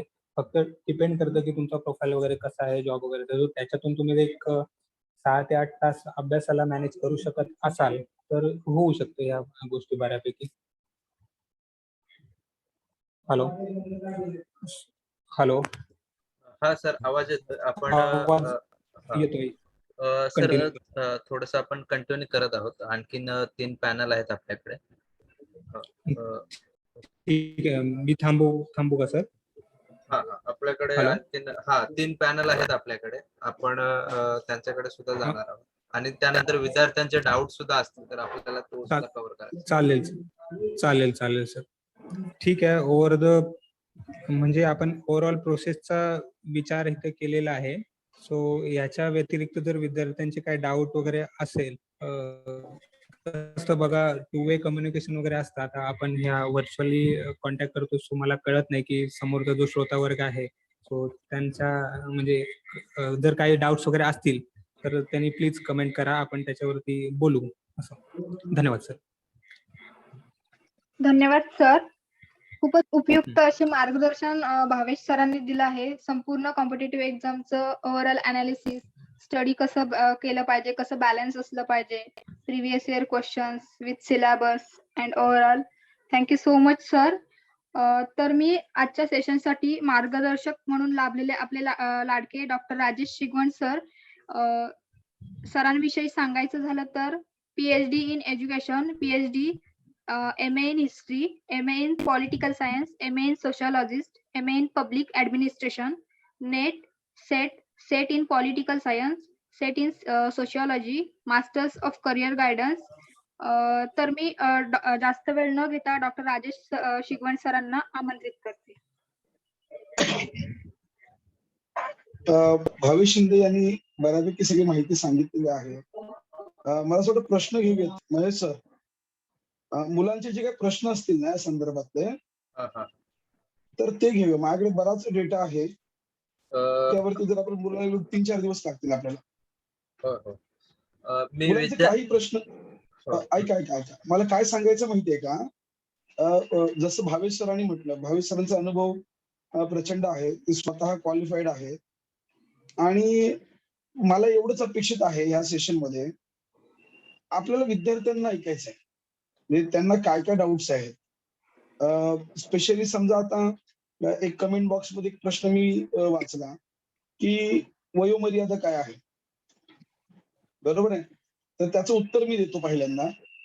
कमीत कमी 19 वर्ष लागतं, कमीत कमी 19 वर्ष. आणि जास्तीत जास्त जर ओबीसी असू आपण, ओबीसी किंवा एखाद्या जातीमध्ये असू आपण, तर आपण 43 वर्षापर्यंत परीक्षा देऊ शकतो. 43 वर्षापर्यंत परीक्षा देऊ शकतो. जर आपण दिव्यांग असू, ठीक आहे, तर 45 वर्षापर्यंत आपल्याला परीक्षा देता येईल. आणि जर आपण ओपन कॅटेगरीमध्ये असू तर 38 वर्षापर्यंत आपल्याला परीक्षा देता येईल. ठीक आहे.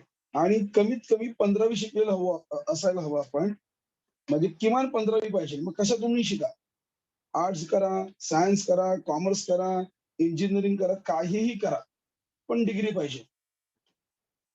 ओके. तर ही एक बेसिक अट आहे एमपीएससी आणि युपीएससी साठी.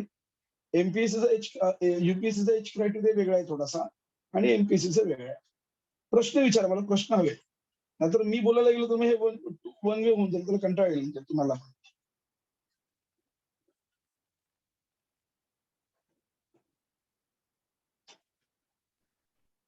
प्रश्न विचारा, मुलांचे प्रश्न येऊ द्यात, प्रश्न येऊ द्यात. कुठून सुरुवात करायची वगैरे असे काही कोणाचे प्रश्न आहेत का? आणि जर पोलीस मध्ये जायचं असेल, म्हणजे एमपीएससी थ्रू पोलीस मध्ये जाता येतं, तर जर पुरुष असेल तर पुरुषाची उंची ही 165 सेंटीमीटर हवी आणि जर फिमेल असेल तर 155 सेंटीमीटर उंची हवी. आता पोलीस मध्ये 2 प्रकारे जाता येऊ शकते एमपीएससी थ्रू. एक असं डीवायएसपी जी क्लास 1 पोस्ट आहे आणि एक असतं PSI, पोलीस सब इन्स्पेक्टर, ही क्लास 2 ची पोस्ट आहे. आणि उंची मात्र तुम्हाला तिथे हवी आहे 165.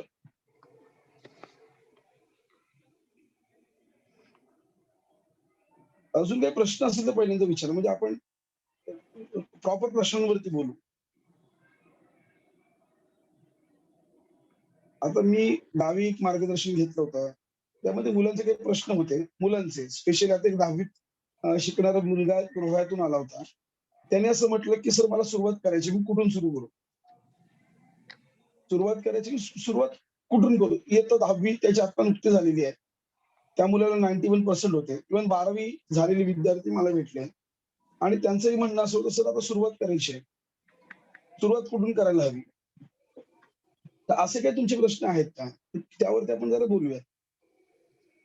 नंतर मग आर्ट्स या क्षेत्राकडे बांद्रे सर आपल्याशी बोलणार आहेत. मग त्या विषयावरती आपण बोलू शकतो.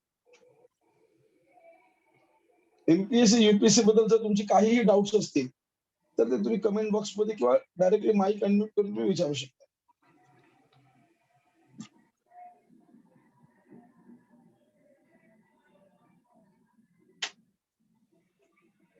हा, नेट सेटची सुरुवात कुठून करावी असा एक प्रश्न विचारलेला आहे. फार छान इंटरेस्टिंग प्रश्न आहे. तुम्हाला माझं एक जस्ट गंमत म्हणून सांगतो. मी आता मागच्या वर्षी सोशिओलॉजी मध्ये नेट सेट परीक्षा पास झालो सोशिओलॉजी मध्ये, आणि मी फक्त आठवडाभर अभ्यास केला होता. फक्त आठवडाभर, म्हणजे आठवडाभर अभ्यास करून सुद्धा मी सेट परीक्षा पास झालो होतो.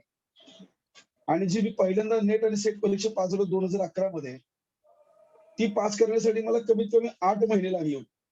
8 महिने, म्हणजे मी 8 महिने अभ्यास केला होता प्रॉपर वेळ देऊन.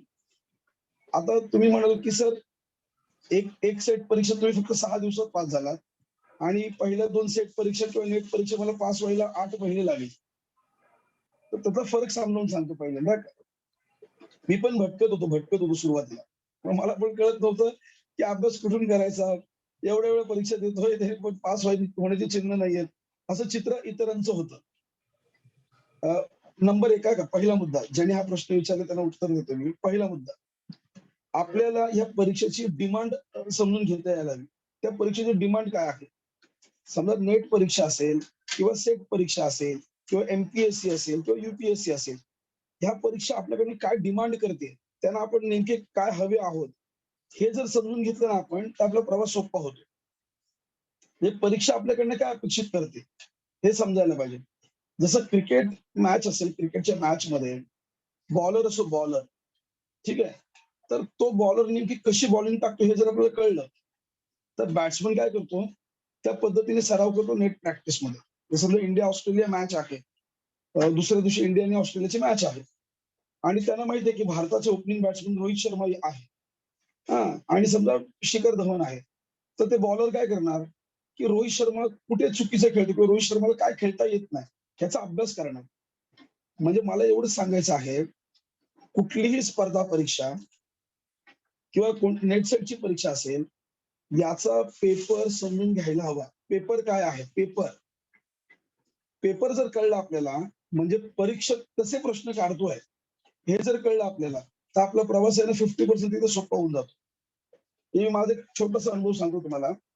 मी जेव्हा सोशिओलॉजी या परीक्षेमध्ये जेव्हा मी आता शेवटची सेट परीक्षा मी पास झालो, त्याच्यामध्ये मी पहिल्या दिवशी काय केलं, पहिल्या दिवशी सोशिओलॉजीचे जेवढे क्वेश्चन पेपर आहेत आतापर्यंत झालेले, ते सगळे क्वेश्चन पेपर काढले आणि थोडं अनालाइज केलं, थोडं विचार केला की पेपर कसा सेट केला जातो किंवा पेपर सेट करणारा जो व्यक्ती आहे तो कसा आपल्याला म्हणजे गांगरवण्याचा प्रयत्न करतो ऑप्शन मध्ये. मग पेपर सोडवण्याचे काही टेक्निक्स असतात, एलिमिनेशन मेथड असते, मग ह्याच्यात हा ऑप्शन असणारच नाही, असं करत करत आपल्याकडे उत्तरापर्यंत पोहोचता येतं. ठीक आहे, हे पहिला मुद्दा मी असं सांगेन तुम्हाला, जे कोण नेट सेटची तयारी करतायत, इव्हन एमपीएससी किंवा युपीएससीची तयारी करतायत, त्यांनी सगळ्यात पहिल्यांदा काय करायला पाहिजे, ते क्वेश्चन पेपर समजून घेतला पाहिजे. क्वेश्चन पेपर, जोपर्यंत तुम्हाला क्वेश्चन पेपर समजत नाही, म्हणजे क्वेश्चन पेपरच खऱ्या अर्थाने अभ्यासाची दिशा देते तुम्हाला. ठीक आहे, तर हा पहिला मुद्दा. मुद्दा नंबर 2, जो मी पहिल्यांदा 2011 मध्ये जेव्हा मी पास झालो ना, तेव्हा मी केला नव्हता. मी सिलेबस समजूनच नाही घेतला नेट आणि सेटचं काय असतो. म्हणजे पेपर नंबर 1 मध्ये आपल्याला एकूण 10 युनिट आहे, 10 युनिट आहे, तर ते 10च्या 10 युनिट आपण समजून घेतले पाहिजे. या प्रत्येक युनिटमध्ये काय काय सांगितलं, एक पर्यावरण नावाचं युनिट आहे, त्याच्यामध्ये एक रिसर्च नावाचं युनिट आहे, तर ते समजून घेतलं पाहिजे. हा एक म्हणजे हा दुसरा महत्वाचा मुद्दा. आणि तिसरा आणि अत्यंत महत्वाचा मुद्दा लक्षात घ्या, जे काय तुम्ही वाचाल ना ते तुम्हाला समजलं पाहिजे. मग परीक्षा पास नाही झालो तरी चालेल. मी परत सांगतो, परत रिपीट करतोय की जे काय तुम्ही वाचत आहात, ठीक आहे, जे काय तुम्ही तुमच्या नजरेखालून जाताय ना, ते तुम्हाला समजलं पाहिजे. नाहीतर मग गडबड होईल. मग नाहीतर परीक्षेमध्ये ते ऍक्च्युअली प्रश्न असे सेट केलेले असतात ना की ते इझी वे मध्ये नसतात. त्या प्रश्नांमध्ये अनालाइज आपल्याला करून उत्तर द्यावं लागतं. त्याच्यामुळे तिसरा महत्वाचा मुद्दा मी असं सांगेल की तुम्ही वाचत असताना ते समजलं पाहिजे. तुम्हाला एक उदाहरण सांगतो. नीट आहे का मी काय म्हणतो? आपल्याला ताप काय येतो? ताप ताप काय येतो? ताप येतो, बरोबर आहे. तर ताप काय येतो ना हे समजलं पाहिजे आपल्याला. मग त्याचं उत्तर तुम्हाला सांगतो बघा का. ताप काय येतो? तर आपल्या शरीरामध्ये जेव्हा विषाणू किंवा जीवाणू जातात, हा, तर ते जीवाणू आणि विषाणू हे साधारणतः 35° पासून 38° पर्यंत ते त्या तापमानामध्ये चांगल्या प्रकारे जिवंत राहू शकतात. ठीक आहे. आणि आपल्या बॉडीचं टेम्परेचर पण तेवढंच असतं. मग आपल्या शरीरामध्ये, आपल्या ब्रेनमध्ये एक हायपोथॅलॅमस नावाची ग्रंथी असते. ती काय करते? आपल्या शरीराचं टेम्परेचर कमी करणे आणि वाढवणे हे तिचं. मग ती काय करते? जेव्हा असा एखादा व्हायरस असेल किंवा एखादा बॅक्टेरिया असेल आपल्या शरीरात आला, की मग हायपोथॅलॅमस काय करते? आपल्या शरीराचं टेम्परेचर वाढवते. त्याला आपण म्हणतो ताप येणे. मग टेम्परेचर वाढलं, की मग काय होतं? ते बॅक्टेरिया आणि जे जे आपले व्हायरसेस गेलेले ते मरण्याची प्रक्रिया सुरू होते. बरोबर आहे. पण तेच टेम्परेचर खूप जास्त झालं तर शरीरातले पेशी सुद्धा मरायला लागतात आणि मग ते आपल्याला हानिकारक होतं. म्हणजे एक ऑप्टिमम लेवलचा ताप असतो तो आपल्या शरीरासाठी चांगला असतो. पण ते आणतंय कोण? हायपोथॅलॅमस जी ग्लँड आहे ती हे सगळं घडवून आणते. आपल्या शरीराचं तापमान कमी करणे, वाढवणे हे हायपोथॅलॅमस करते. आता मला ह्याच्यातून तुम्हाला काय समजवायचं आहे? ज्या माझ्या भावाने किंवा बहिणीने माझा प्रश्न विचारलाय.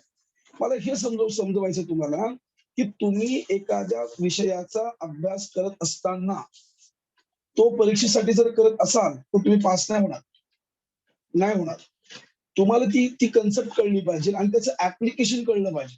तर ते तुम्ही नेट सेट परीक्षा आरामात पास व्हाल. कारण तुम्ही प्रोफेसर होणार आहात आणि तुमच्या माहितीस्तव सांगतो, यांचा पगार लाखांमध्ये असतो. जर तुम्ही नेट किंवा सेट परीक्षा पास झालात तर यांचा पगार लाखामध्ये असतो, लाखामध्ये. लक्षात घ्या. त्याच्यामुळे परीक्षा टफ असते, पण काय म्हणतो ते अशक्य नाहीये ते. तर सुरुवात सगळ्यात पहिल्यांदा म्हणजे तुम्ही क्वेश्चन पेपर पाहणे. हे एमपीएससी आणि युपीएससी पण लागू होतं बरं का. क्वेश्चन पेपर पाहणे आणि चांगलं अनालाइज करणे, की काय म्हणतो ते बॉलर नेमकी कशी बॉलिंग टाकतो हे कळलं पाहिजे आपल्याला.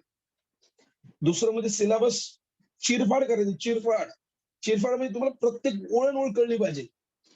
त्या सिलेबस मध्ये नेमकं काय हे कळलं पाहिजे. ते सगळं आपण आत्मसात केलं पाहिजे. अजून एक महत्वाची क्वालिटी पुस्तकं सुद्धा मिळतात का. म्हणजे मी जेव्हा सुरुवातीला पहिल्यांदा नेटसेटची परीक्षा दिली होती तर माझ्याकडे क्वालिटी पुस्तकं नव्हती. मग मी काय केली, दिल्लीवरून पुस्तकं मागवली होती तेव्हा. म्हणजे माझ्या एका मित्राने जी पुस्तकं वापरली होती त्याच्या आधी ती पुस्तकं मग मी म्हणजे इथे उपलब्ध नव्हती ती. त्याच्यामुळे क्वालिटी मटेरियल सुद्धा आपण वाचलं पाहिजे आणि कन्सिस्टंट अभ्यास केला पाहिजे का. म्हणजे परीक्षा आली नेट सेटची आणि हे होतं आपल्या बरोबर. जे विद्यार्थी नेट आणि सेटची तयारी करतायत ते त्यांच्या सोयीनुसार अभ्यास करतात. त्यांना वेळ मिळेल तसा अभ्यास करतात. मिळालं तर मिळाला, नाही मिळालं तर नाही मिळाला, जाऊया होईल काहीतरी करू आपण. हे काय आपल्याला अशा पद्धतीची जी भूमिका आहे ना, जो अप्रोच आहे ना, तो तुम्हाला पास होऊ देत नाही. त्यामुळे तुम्हाला प्रॉपर वेळ द्यावा लागेल या परीक्षेसाठी सुद्धा. येस. मला वाटतं समाधान झालं असेल ज्या माझ्या भावा बहिणीने प्रश्न विचारले त्याला. तरी सुद्धा काही प्रश्न असतील तर विचारा.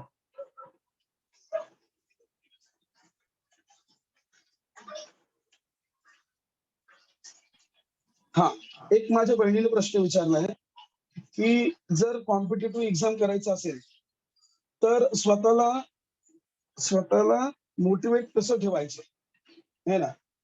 छान प्रश्न आहे, मस्त प्रश्न आहे. ऍक्च्युली मोटिवेशन दोन प्रकारचे असतात. एक असतं बाहेरून मिळणारं मोटिवेशन, एक असतं स्वतःच्या आतून मिळालेलं मोटिवेशन. ठीक आहे. तुम्ही अभ्यास जर एन्जॉय करायला लागलात ना, ज्या माझ्या बहिणीने प्रश्न विचारला तिला मी उत्तर देतोय. तुम्ही अभ्यास जर एन्जॉय करत असाल एन्जॉय, तर मोटिवेशनची गरज लागत नाही. फार शब्द महत्वाचा आहे का, समजून घ्या. ही कन्सेप्ट समजून घ्या. म्हणजे तुम्हाला एक उदाहरण सांगतो. मला ऍक्च्युअली मी टीचर असल्यामुळे मला उदाहरण देऊन समजवायला खूप आवडतं. एक प्रश्न म्हणजे एक एक एक उदाहरणातून समजून घेऊया आपण. चक्रीवादळ निर्माण होतात किंवा आपल्या कोकणामध्ये निसर्ग चक्रीवादळ आला होता आणि आपल्या सगळ्यांची वाट लावून टाकली त्यांनी. सगळ्यांचे पत्रे उडाले, कुणाचे काय उडाले, कुणाचे घर गेले, कुणाचे काय गेले सगळ्यांनी आपण पाहिले. बरोबर आहे. आता चक्रीवादळ येतात का? कसे येतात? काय त्याची कारण आहेत? हे हे ना हे समजून घेण्यामध्ये एन्जॉयमेंट वाटली पाहिजे. तर आपण मोटिवेट राहतो. असं माझं मत आहे का? अजून एक उदाहरण देतो. जेवढ्या जगामध्ये ना जेवढी वाळवंट आहेत ना वाळवंट ही त्या देशाच्या किंवा त्या नकाशाच्या ना पश्चिमेलाच आहे शक्यतो. ठीक आहे, पूर्वेला नाहीये. असं का होतंय? असं का घडत असेल? बरोबर आहे. आता ज्वालामुखी ज्या आहेत ह्या त्या इंडोनेशिया किंवा त्या भागातच जास्त येतात. असं का होतंय? किंवा आपण आता समजा मी तळ्यातला आहे. तर त्या तळ्यामध्ये जे डोंगर दिसत आहेत त्याचा दगड जो काळा दिसतो तो काळाच दगड का तसा? लावा रस आणि मॅग्मा मध्ये नेमका फरक काय? म्हणजे मला हे सांगायचं आहे, ज्या माझ्या बहिणीने प्रश्न विचारले तिला मला हे उत्तर द्यायचं आहे, की आपण अभ्यासाला एन्जॉय केला पाहिजे. एन्जॉय. ते जेव्हा बर्डन वाटतं ना, तेव्हा मोटिवेशन कमी होतं. हे सायकोलॉजी सांगते, म्हणजे मी नाही. मला काय सांगायचं याच्यामध्ये, कुठलीही गोष्ट असो, नुसता अभ्यासच नाही. जेव्हा ती गोष्टीमध्ये नीरस असतो, नीरस म्हणजे कुठल्याही प्रकारचा त्याच्यामध्ये रस नसतो. कुठल्याही प्रकारचं काहीतरी वेगळं करतो अशी भावना नसते आपल्यामध्ये. ठीक आहे. आणि एकदम रटाळपणा असतो ना, रटाळपणा. तेव्हा ती 100% तुम्हाला झोप पण येणार, तुम्हाला ते करावंसंच वाटणार नाही. ठीक आहे. आणि मग त्यामुळे गडबड होईल. मला अजून एक उदाहरण सांगतो बघा आता. समजून घ्या मला काय सांगायचं. आता भारतीय राज्यघटनेमध्ये कलम 19 आहे. 19. ठीक आहे. ते कलम 19 काय सांगतं, की तुम्हाला 6 प्रकारचे स्वातंत्र्य आहेत. 7 होते त्याचा एक कट झाला. आता 6 प्रकारचे स्वातंत्र्य आहेत. त्याच्यामुळे तुम्हाला सभा घेण्याचं स्वातंत्र्य आहे. ठीक आहे. सभा घेऊ शकता तुम्ही. तुम्ही भाषण करू शकता. तुम्ही संघटना स्थापन करू शकता. तुम्ही प्रवास करू शकता. तुम्ही वास्तवाला राहू शकता. तुम्ही व्यापार करू शकता तुमच्या आवडीचा. हे 6 स्वातंत्र्य आहेत. हे स्वतःशी लावून बघायचे. हे स्वतःशी लावून बघायचे, की अरे अशा प्रकारचे स्वातंत्र्य भारतीय राज्यघटनेने मला दिलेले आहेत. माझ्या वडिलांना दिलेले आहेत. माझ्या भावाला दिले, माझ्या बहिणीला दिले. अशा प्रकारचा जेव्हा अप्रोच होतो ना ऍप्लिकेशन बेसचा, तर मोटिवेशनची गरज लागत असं मला वाटतं. त्यामुळे मी तुम्हाला हे सुचवेन, की अभ्यासाला एन्जॉय करा. अभ्यासाला स्वतःचं ना असं बर्डन नका समजू. आणि जेव्हा तुम्ही बर्डन समजायला लागलं मग तुमची गडबड होईल. ठीक आहे. मला थोडं समाधान झालं असेल. आणि जर तुम्ही असं बाकीचं मोटिवेशन म्हणत असाल ना, तर ते टिकत नाही. म्हणजे 72 तास. 72 तासा का? सायकोलॉजी काय सांगते, एखादा मोटिवेटर नी जे काही तुमच्या शरीरामध्ये रसायन ओतलेलं आहे, ते फक्त आणि फक्त 72 तास राहतं. त्याच्यानंतर परत तुम्ही हाय त्याच लेव्हलला येतात. त्याच्यामुळे ते काही टिकणारं नाहीये मोटिवेशन. त्यामुळे अभ्यास एन्जॉय करा. तुम्ही स्वतः मोटिवेटेड राहाल असं मला वाटतं. येस.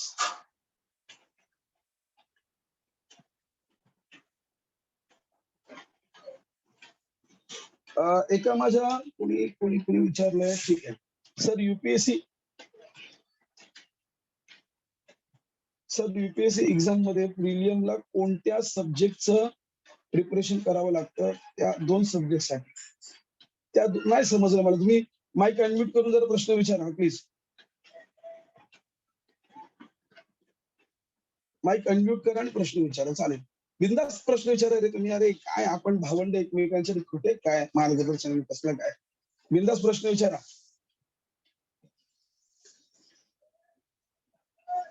मला प्रश्न नाही व्यवस्थित कळला तो प्रश्न विचारला. अंबवले तो प्रश्न सांगताय का परत मला व्यवस्थित? आणि विचारलाय युपीएससी मध्ये प्रिलियमला कोणत्या सब्जेक्ट प्रिपरेशन करावं लागतं. ऍक्च्युली त्यांना असं विचारायचं असेल प्रिलियम संदर्भात जेवढे काही प्रिपरेशन असेल आणि त्याच्यामध्ये त्या 2 सब्जेक्टसाठी ते समजलं नाही. पण आपण प्रिलियम असं पकडून चालू आहे आणि त्याचं थोडंसं मार्गदर्शन केलं तर त्यांना तिथे समजेल. ओके. कसं असतं माहितीये का? युपीएससीची प्रिलियम परीक्षा आणि राज्यसेवेची प्रिलियम परीक्षा जवळजवळ सेम आहे. आणि आता तर तंतोतंत सेम असं म्हणायला हरकत नाही. ऍक्च्युअली कसं असतं, 2 प्रकारचे सब्जेक्ट असतात. एक असतो जीएस आणि दुसरा असतो सीसॅट. ठीक आहे.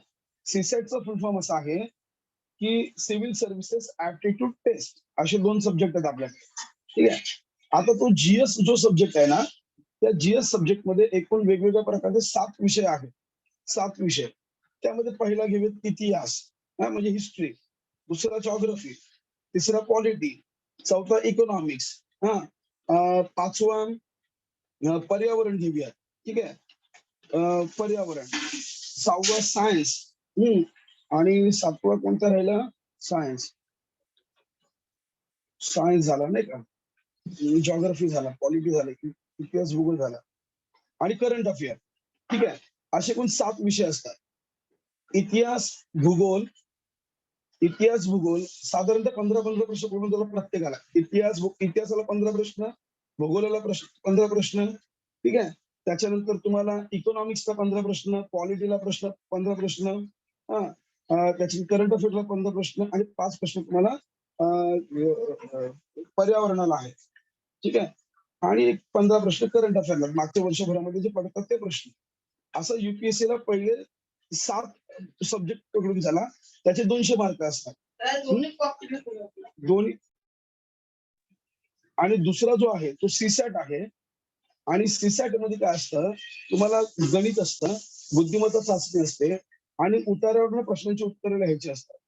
आणि शेवटला असतो डिसिजन मेकिंग, म्हणजे तुमचे निर्णय क्षमता चेक केली जाते. असे 5 प्रश्न असतात. असं एक साधारणतः एक 400 मार्काचे पेपर असतात. आता ह्याचा अभ्यास कसा करायचा, तर तुम्हाला साधारणतः एनसीईआरटीची जी पुस्तकं आहेत आणि स्टेट बोर्ड बोर्डाची पुस्तकं युपीएससीला व्यवस्थित चालत नाही, तर तुम्हाला एनसीईआरटीची पुस्तकं वाचावी लागतात 6वी पासून 12वी पर्यंतची. आणि मी तुम्हाला खात्रीने सांगतो, जर 6वी ते 12वी एनसीईआरटीची पुस्तकं वाचली तुम्ही, तर युपीएससीची प्रिलिम परीक्षा आरामात पास होता येईल. आरामात. येस. प्रश्न. आणखी एक प्रश्न आहे चॅट बॉक्स मध्ये. जे युपीएससी जे युपीएससी ज्यांनी सुरुवात केलेली आहे त्यांनी काय करायला हवं नाही का. आणि हाच प्रश्न ना एमपीएससी ला पण लागू होतो का, म्हणजे आपण दोन्ही प्रश्न क्लब करून घेऊया. युपीएससी जर बिगिनर असेल तर त्यांनी माझ्या माहितीप्रमाणे ना, जर तो आता कितवीत आहे ना, हे पण महत्वाचं आहे. कितवीत आहे हे पण महत्वाचं. जर 11वीत असेल तर मी नेहमी असं सांगतो 11वीत असलेल्या मुलाला की त्यांनी मराठी आणि इंग्लिश ह्या विषयावरती कमांड आणावी. परत सांगतो, समजून घ्या का. मराठी आणि इंग्लिश या विषयांवरती त्यांनी कमांड आणायला हवी असं मला वाटतं. 11वी 12वी या 2 वर्षामध्ये जर तो 11वीला असेल तर. आणि जर तो 13वीत वगैरे असेल, ठीक आहे, तर मग त्यांनी काय करायला पाहिजे, एनसीईआरटीची पुस्तकं वाचायला पाहिजे. पण त्याच्यातही काही लोक असं सांगतात सरसकट सगळी पुस्तकं एनसीईआरटीची वाचायची.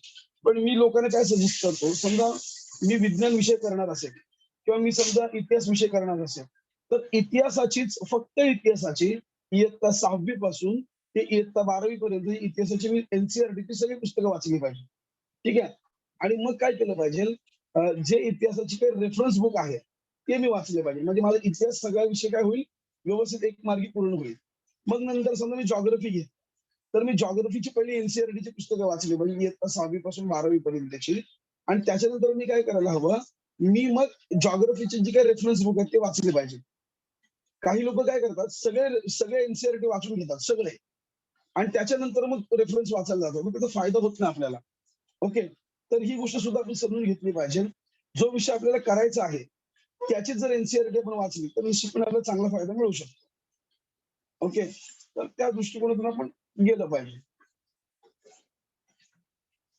ओके. आता तुम्ही कितवीला आहात तर त्याच्यावरती डिपेंड आहे. मी तर असंही म्हणेल, तुम्ही नकाशे आहेत ना, नकाशे जेवढे मॅप आहेत, जगाचा असेल, भारताचा असेल, महाराष्ट्राचा असेल, तो असा ना समजून घेता. त्याचा फायदा काय होतो माहितीये का, एखादी न्यूज असेल किंवा एखादा कंटेंट जर कुठे तुम्हाला दिसला तर लगेच लिंक होत होती तुम्हाला. ओके. तर तसं करता येऊ शकेल तुम्हाला ज्यांनी प्रश्न विचारला त्यांनी. आता नेमकं तुम्ही कितवीत आहात ना त्याच्यावरती डिपेंड आहे तुम्ही कुठून सुरुवात करायला हवी. ओके. पुढचा प्रश्न कोणी विचारलाय, 12वी पास आहे तर बिगिनरनी काय, मी त्याचं उत्तर दिलंय. मी तुम्हाला काय सांग, 12वी पास आहे आणि युपीएससी सुरू करताय.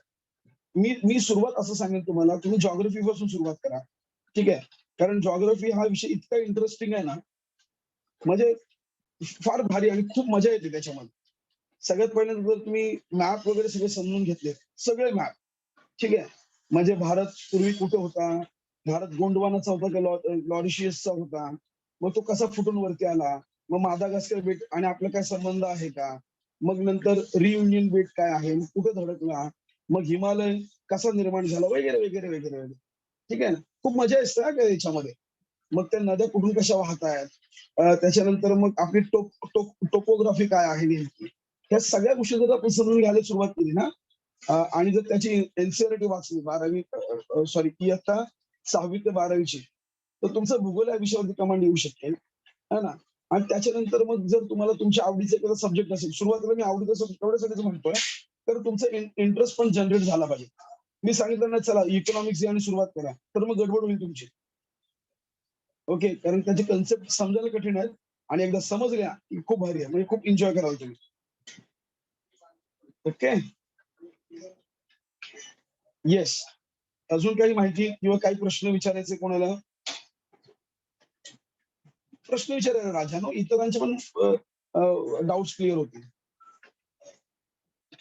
येस येस येस, चांगला प्रश्न आपण त्यांनी विचारलाय.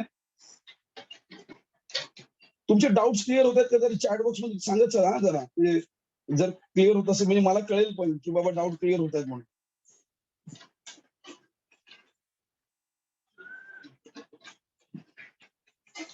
भावेश सर, तुम्हाला पण काय ऍड करायचं असेल तर आहात ना, भावेश शिंदे, कारण तुम्ही पण प्रवाहात आहात म्हणून.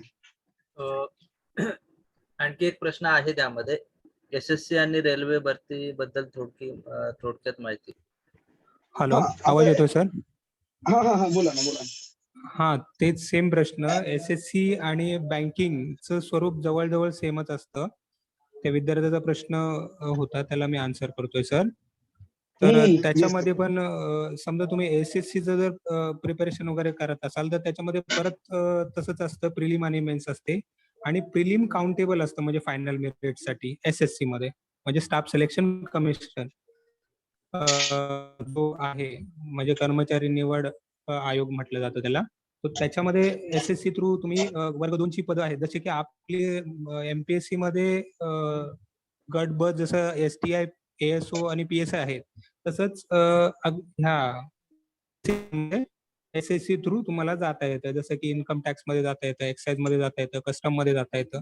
त्याच्यामध्ये ऍज अ इन्स्पेक्टर तुम्ही जाऊ शकता. त्यानंतर सीबीआय मध्ये इन्स्पेक्टर म्हणून जाऊ शकता. सो ह्या सगळ्या गोष्टी तुम्ही एसएससी थ्रू जाऊ शकाल. मग त्याच्यामध्ये पण 2 परीक्षा असतात. एक कंबाईंड ग्रॅज्युएट लेवल असते, त्याला सीजीएल म्हणतात. आणि दुसरी परीक्षा सीएचएलई म्हणजे 12वी बेसवरती क्लरिकल लेवलची असते. सो त्याच्यामध्ये ऍज अ क्लर्क म्हणून तुम्ही जाऊ शकता आणि त्यानंतर डिपार्टमेंटल एक्झाम देऊन तुम्ही इन्स्पेक्टर पदापर्यंत किंवा त्याच्या वरच्या पदापर्यंत जाता येतं. म्हणजे जसं तुम्ही डिपार्टमेंटलला एंटर करतात, त्या विभागीय परीक्षा थ्रू तुम्हाला वरती प्रमोशन मिळत जातं. आणि बँकिंगचं पण सेम तसंच आहे. क्लार्क आणि पीओ प्रोबेशनरी ऑफिसर, त्याची पण प्रिलिम आणि मेन्स असते. सो त्याच्यामध्ये प्रिलिम क्वालिफाईंग असते आणि मेन्स तुमची स्कोरिंग तुमच्या मेरिट बेसिस असतं त्याच्यावरती, म्हणजे क्लर्कचा जरी तुम्ही विचार कराल किंवा पीओचा वगैरे. सो एसएससी आणि बँकिंग ह्या दोन्ही गोष्टींचा तुम्ही कंबाईनली विचार करू शकता. आणि जरी तुम्ही एमपीएससी किंवा युपीएससी वगैरे कोणती गोष्ट जर तयारी करत असाल, तर त्याच्यामध्ये ह्या अल्टिमेटली हे सगळेच सब्जेक्ट होतात. मी सुरुवात करतानाच विद्यार्थ्यांना सांगितलेलं आहे की तुम्ही एखाद्या गोष्टीची जर ग्रेव्ही तयार केलीत, म्हणजे अभ्यासाची परिपूर्णता जर तुम्ही आणलीत, तर एखाद्या वेळी एखादी परीक्षा जर तुम्ही टार्गेट करत असाल, सो त्याच्यामध्ये तुम्हाला मोल्ड होता आलं पाहिजे. म्हणजे त्याच्या सिलेबसशी समरूप होता आलं पाहिजे. त्याचा क्वेश्चन पेपर बघून त्या दर्जाचे किंवा तशा स्वरूपाची प्रॅक्टिस तुम्हाला करता आली पाहिजे. आणि जर ती गोष्ट व्यवस्थित लावून धरली, तर मला वाटतं की त्या गोष्टी लवकर होऊ शकतात. ठीक आहे सर. म्हणजे अत्यंत परफेक्ट म्हणजे भावेश सरांनी सांगितलं की एकदा जर तुमचा अभ्यास झाला है ना, समजा तुम्ही मॅथ्स जर तुम्हाला यायला लागला, तर सगळीकडे मॅथ्स आहे ना, सगळ्याच परीक्षेला आहे, सगळ्याच प्रीलियमला आहे. जर तुम्हाला रिझनिंग यायला लागलं, म्हणजे बुद्धिमत्ता चाचणी यायला लागली, सगळीकडेच आहे ते. करंट अफेअर्स सगळीकडेच आहे, हिस्ट्री काय सगळीकडेच आहे, कुठे काय चेंज नाही होत आहे. म्हणजे सर म्हणतात ते बरोबर आहे की एकदा ग्रेव्ही तयार झाली ना, तर मग त्याची कुठली पण टाका भाजी सगळं बरोबर होते, म्हणजे है ना. येस, प्रश्न विचारा बाळांनो, कोणाला काय प्रश्न असेल तर प्रश्न विचारा. Pritam hello. Nikam madam. Hello. हा सर, मला एक प्रश्न आहे. 12वी सायन्स केलेला विद्यार्थी आहे आणि त्याला आर्मीमध्ये जायचं आहे, आर्मी नेव्ही ऑफिसर्स किंवा एनडीए. तर त्याने आता सायन्स केलंय, तर मग त्याला पुढे जे BSc प्लेन करणं बरोबर राहील, की त्याच्यामध्ये काही वेगळा विषय असा असतात का, की हे कंपल्सरी सब्जेक्ट घ्यावे लागतील? फॉर एक्झाम्पल फिजिक्स किंवा केमिस्ट्री असं.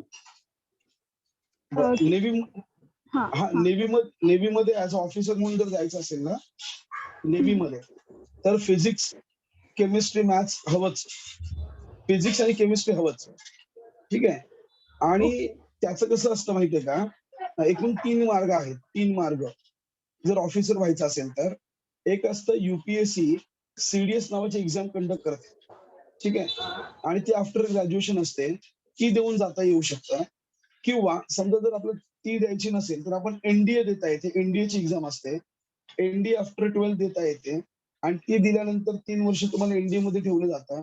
नंतर पुन्हा तुम्हाला 1 वर्षाचं IMA किंवा OTA किंवा असं काय म्हणजे जे त्या संबंधित रिलेटेड जे आहे त्याचं ट्रेनिंग होतं. किंवा तेही जर करायचं नसेल तर तुम्ही जेव्हा कॉलेजमध्ये असताना तेव्हा तुम्हाला NCC नावाचा प्रकार असतो. तो NCC करावी लागते. आणि ते NCC मध्ये जेव्हा तुम्ही 3rd इयरला असता तेव्हा त्या 3rd इयर मध्ये तुम्हाला A ग्रेड किंवा B ग्रेड मिळाला तर तुम्हाला कोणतीही परीक्षा द्यावी लागत नाही. SSB इंटरव्ह्यूला डायरेक्ट जावं लागतं. आणि ते इंटरव्ह्यू पास झालं मग तुमचं मेडिकल होतं आणि तुम्हाला ऍज अ ऑफिसर म्हणून पुढे पाठवलं जातं. पण येस, सायन्स घ्यावं लागतं आणि त्याच्यामध्ये तुम्हाला हे सब्जेक्ट कंपल्सरी आहे. प्रीतम निकम.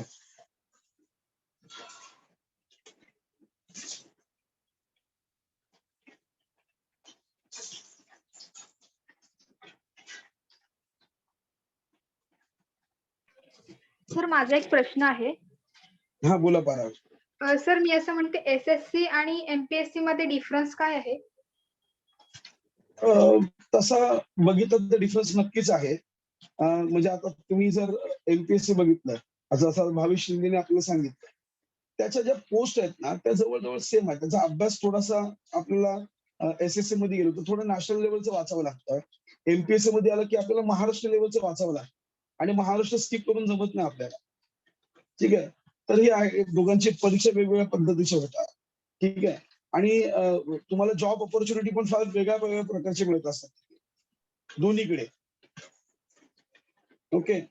तुम्हाला नेमका कोणता फरक हवाय? म्हणजे अभ्यासक्रमात फरक हवाय? सर मला असं विचारायचं होतं की SSC ची बॉडी वेगळी आहे आणि MPSC ची बॉडी वेगळी आहे, असं डिफरन्स आहे की पॅटर्न तर ऑब्व्हियसली वेगळा असणारच, बट हे मला जाणून घ्यायचं होतं. वेगळं आहे. वेगळं आहे. दोन्ही वेगवेगळं आहे. Okay sir. येस. विचारा, बरं वाटतं. मी तुम्ही प्रश्न विचारले की बरं वाटतं. अजून कोणाला विचारायचे काही प्रश्न, कुठून सुरुवात करायची, काय इतर माहिती हवी आहे या संदर्भात? नाहीतर मग आपण आपले देवीदास बांद्रे आपल्याला आर्ट्स बद्दल काही माहिती सांगणार. इव्हन तुम्ही शेवटपर्यंत जरी प्रश्न विचारले तरी चालतील का? हॅलो. हा बोला. हां, सर इंजिनिअरिंगला जाऊन म्हणजे असं ऐकलेलं आहे की इंजिनिअरिंग थ्रू काही मिलिटरीमध्ये किंवा ते ऑफिसर्समध्ये भरती होते. तर असं काही आहे का? हो आहे. समजा आपण जर 12वी केलं आणि 12वी केल्यानंतर जर आपल्याला इंजिनियर म्हणून जर आर्मी किंवा नेव्ही मध्ये आपल्याला जर जॉईन व्हायचं असेल तर आफ्टर 12वी एक TES म्हणजे टेक्निकल एंट्री स्कीम नावाची एक परीक्षा घेतली जाते. TES. ठीक आहे. टेक्निकल एंट्री स्कीम नावाची परीक्षा घेतली जाते. ती परीक्षा जर तुम्ही पास झालात ना तर गव्हर्नमेंटच्या इंजिनिअरिंग कॉलेजमध्ये म्हणजे आर्मी नेव्ही एअरफोर्सचे जे काही कॉलेजेस आहेत इंजिनिअरिंगचे त्याच्यामध्ये तुम्हाला ट्रेनिंग दिली जाते 3 वर्षाचं 3-3.5 वर्षाचं. आणि तिथे तुम्हाला इंजिनियर बनवलं जातं आणि सगळा खर्च पण त्यांचाच असतो. ओके. आणि तुम्ही इंजिनियर झाल्यानंतर तुम्हाला इव्हन रायफल विफल चालवणं सगळं शिकवलं जातं. आणि तुम्ही युनिफॉर्म से तुम्ही ते आर्मी नेव्ही एअरफोर्स तुम्ही जॉईन करू शकता. जाता येतं. 12वी सायन्स लागते त्यासाठी. आणि 12वी सायन्स केल्यानंतर तुम्हाला मग TES ची एक्झाम द्यावी लागते. ओके. पण हे इंजिनिअरिंग कोणत्या शाखेतून करावं लागेल? म्हणजे स्पेसिफिक शाखेतून की इंजिनिअरिंग करायची गरजच नाही ना. तुम्ही जर TES परीक्षा पास झालात ना 12वी नंतर. TES 12वी नंतर समजा सायन्स घेतलेला आहे एखाद्या विद्यार्थ्याने आणि जर तो TES परीक्षा पास झाला तर तो डायरेक्ट तिकडे जाणार आणि मग तो त्या पद्धतीने त्यांना जिथे डिमांड असेल ना की बाबा आम्हाला एवढे हे इंजिनियर हवेत, तर त्या पद्धतीचंच तिकडे ते इंजिनिअरिंग करून घेतलं जातं आपल्याकडनं आणि मग आपल्याला तिथे जॉब पण मिळतो, सगळंच तिथून पुढे होऊन जातं. फक्त ती टीएस एक्झाम पास व्हावी लागते. ओके. ओके. येस. हा एक एक प्रश्न विचारलाय. 12वी सायन्स मधून पास झाले तर ऍग्रिकल्चर मध्ये जाऊ शकता? हो, ऑफकोर्स जाऊ शकता. आणि आपल्या सोनसडे गावचे सुपुत्र आहेत निलेश घाडगे, त्याचा जस्ट मला मगाशी फोन आला होता. तर त्यांनी असं सुचवलं आपल्या सगळ्यांना, जर कोणाला बँकेमध्ये आणि ऍग्रिकल्चर मध्ये जर करिअर करायचे असतील तर त्यांनी सांगितलं त्यांचा नंबर शेअर करायला. तर मी तो तुम्हाला सगळ्यांना शेअर करणार आहे त्यांचा नंबर. ओके, निलेश घाडगे सर म्हणून आहे. मी मी तुम्हाला वाटतं नंबर आता चॅट बॉक्स मध्ये टाकतो. निलेश घाडगे. एक मिनिट हा, मला नंबर नंबर त्यांना तुम्ही व्हॉट्सअप करू शकता. इव्हन तुम्हाला जर अजून काही स्पेसिफिक प्रश्न विचारायचे असतील तर मी सुद्धा त्याचे उत्तर तुम्हाला देऊ शकतो. नंबर मी टाईप करतोय. आपल्या सोनसडे गावचे सुपुत्र आहेत, ते स्वतः बँकेमध्ये आहेत, पुण्याला असतात. निलेश घाडगे. तुमचं नाव टाका आणि तुमचा प्रश्न त्यांना टाका, ते तुम्हाला उत्तर देतील. कशासाठी विचारताय तुम्ही? बीएससी ऍग्रिकल्चरल नावाचा एक कोर्स असतो, जो आपल्या कोकण विद्यापीठ जे आहे ना, जे कोकण कृषी विद्यापीठ आहे आपल्या दापोलीला, यांच्या माध्यमातून अनेक कोर्सेस राबवले जातात. ओके, त्यांच्या जर वेबसाईटला तुम्ही गेला ना, तर त्या कोर्सेसची यादी तुम्हाला मिळून जाईल ऍग्रिकल्चरच्या संदर्भात. ओके, आणि तरी पण डिटेलमध्ये हवी असेल माहिती तर माझा नंबर आहे, त्या नंबरवर तुम्ही मला मी तुम्हाला लिंक वगैरे सगळ्या गोष्टी पाठवतो.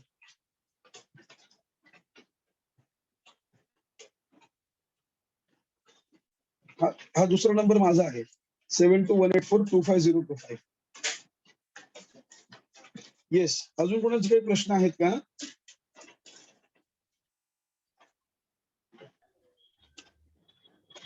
सर अजून एक प्रश्न आहे.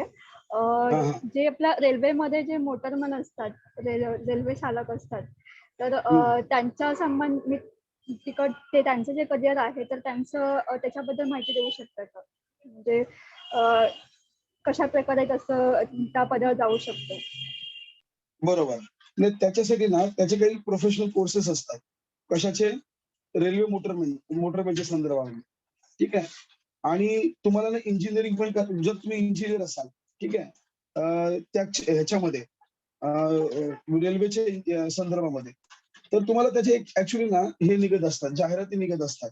आणि त्याची जी क्वालिफिकेशन आहे ना, त्याच्यानुसार आपल्याला त्या संदर्भातलं हे मिळू शकतं, ट्रेड मिळू शकतं. असं आहे. तरी पण डिटेल माहिती मी तुम्हाला देतो. मला वाटतं प्रीतम निकम माझा नंबर तुमच्याकडे आहे. हो हो. हा, मी तुम्हाला देतो अजून डिटेल माहिती त्याच्या संदर्भात. ठीक आहे. ठीक आहे. थँक्यू.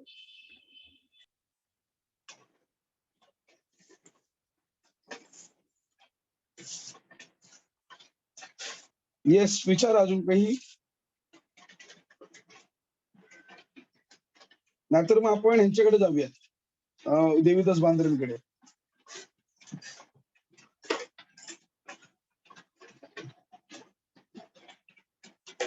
महेश अंबावले.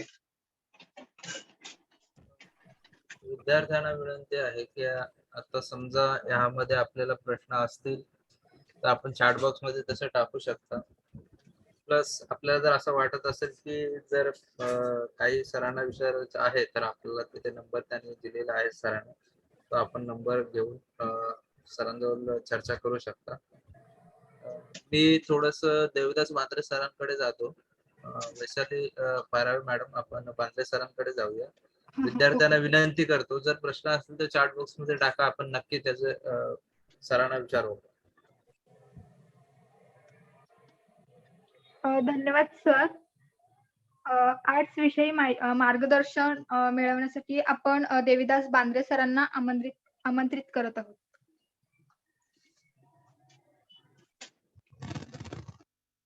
हॅलो. मॅडम, आवाज येतो ना माझा? हो सर, येतोय. Okay, thank you. उपस्थित विद्यार्थी, पालक तसेच कुणबी विवाहाचे सर्व शिलेदार त्यांना माझा नमस्कार. मागच्या 2 दिवसापासून आपण वेगवेगळ्या क्षेत्रावर आधारित एक मेंटॉर सेशन आयोजित केला आहे. आजचा आपला हा 3रा दिवस. तर आजच्या दिवसामध्ये आपण जसं आता आपण चर्चा केली, बरेच सारे प्रश्न आपण आता चर्चा केली. त्याचप्रमाणे कला शाखा.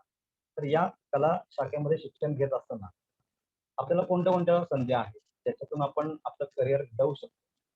तर असंच आपण या माध्यमातून बघणार आहोत की कला शाखेतून शिक्षण घेत असताना कोणकोणत्या संधी आहेत.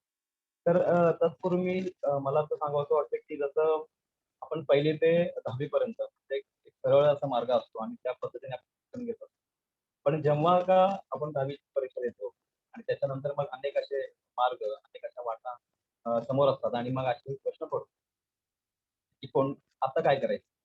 हा एक प्रश्न मनामध्ये निर्माण होतो आणि मग अनेक पालक, अनेक विद्यार्थी मग जसं त्या वेगवेगळ्या शाखा आहेत, विज्ञान शाखा असेल, वाणिज्य असेल, कला शाखा, तर वेगवेगळ्या शाखेमध्ये या ठिकाणी प्रवेश करत असताना आपलं पुढचं शिक्षण घेत असतात. तर मित्र हो, या ठिकाणी मला एवढंच सांगावसं वाटेल, की जे करिअर घडवायचं आहे, ते करिअर आवडीचं करावं आणि आवडीने करावं. पुन्हा एकदा मी बोलतो, की करिअर आवडीचं करावं आणि आवडीनं करावं आणि आपण जर अशा प्रकारे करिअर जर आपण केलं तर नक्कीच यशस्वी होऊ शकतो. एकच मी उदाहरण सांगेन, की विश्वास नांगरे पाटील सर यांचं नाव सगळ्यांनाच ठाऊक आहे.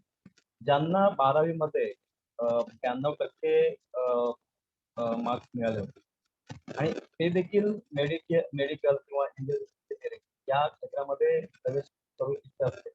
परंतु त्याने तो विचार न करता त्यांनी BA मधून MA करून त्यांनी आज ते IPS अधिकारी म्हणून त्यांची कारकीर्द आपल्याला बघायला मिळते. तर मला हेच म्हणायचं आहे, की जो पालकांमध्ये किंवा विद्यार्थ्यांमध्ये जो काही एक पायंडा निर्माण झालाय, की जर चांगले मार्क्स मिळाले, 90% मिळाले तर मग सायन्स शाखेकडे जायचं. जर 60% मिळाले तर वाणिज्य शाखेमध्ये प्रवेश करायचा आणि एकदमच कमी जर मिळाले 40% तर मग आपण आर्ट्स कला शाखेमध्ये प्रवेश करायचा. तर हा जो विचार आहे तो सांगतो. पण मला एकच सांगावसं वाटतं, की कला शाखा ही देखील अति महत्त्वाची शाखा आहे आणि त्याच्यामधून अनेक साऱ्या संधी आहेत, अनेक सारे कोर्सेस आहेत. त्याच्यातून आपण आपलं करिअर घडवू शकतो आणि अशाच आपण काही ज्या संधी आहेत, जे आपण काय करू शकतो या शाखेतून शिक्षण घेत असताना, ते मी आपल्यासमोर थोडक्यात मांडत आहे.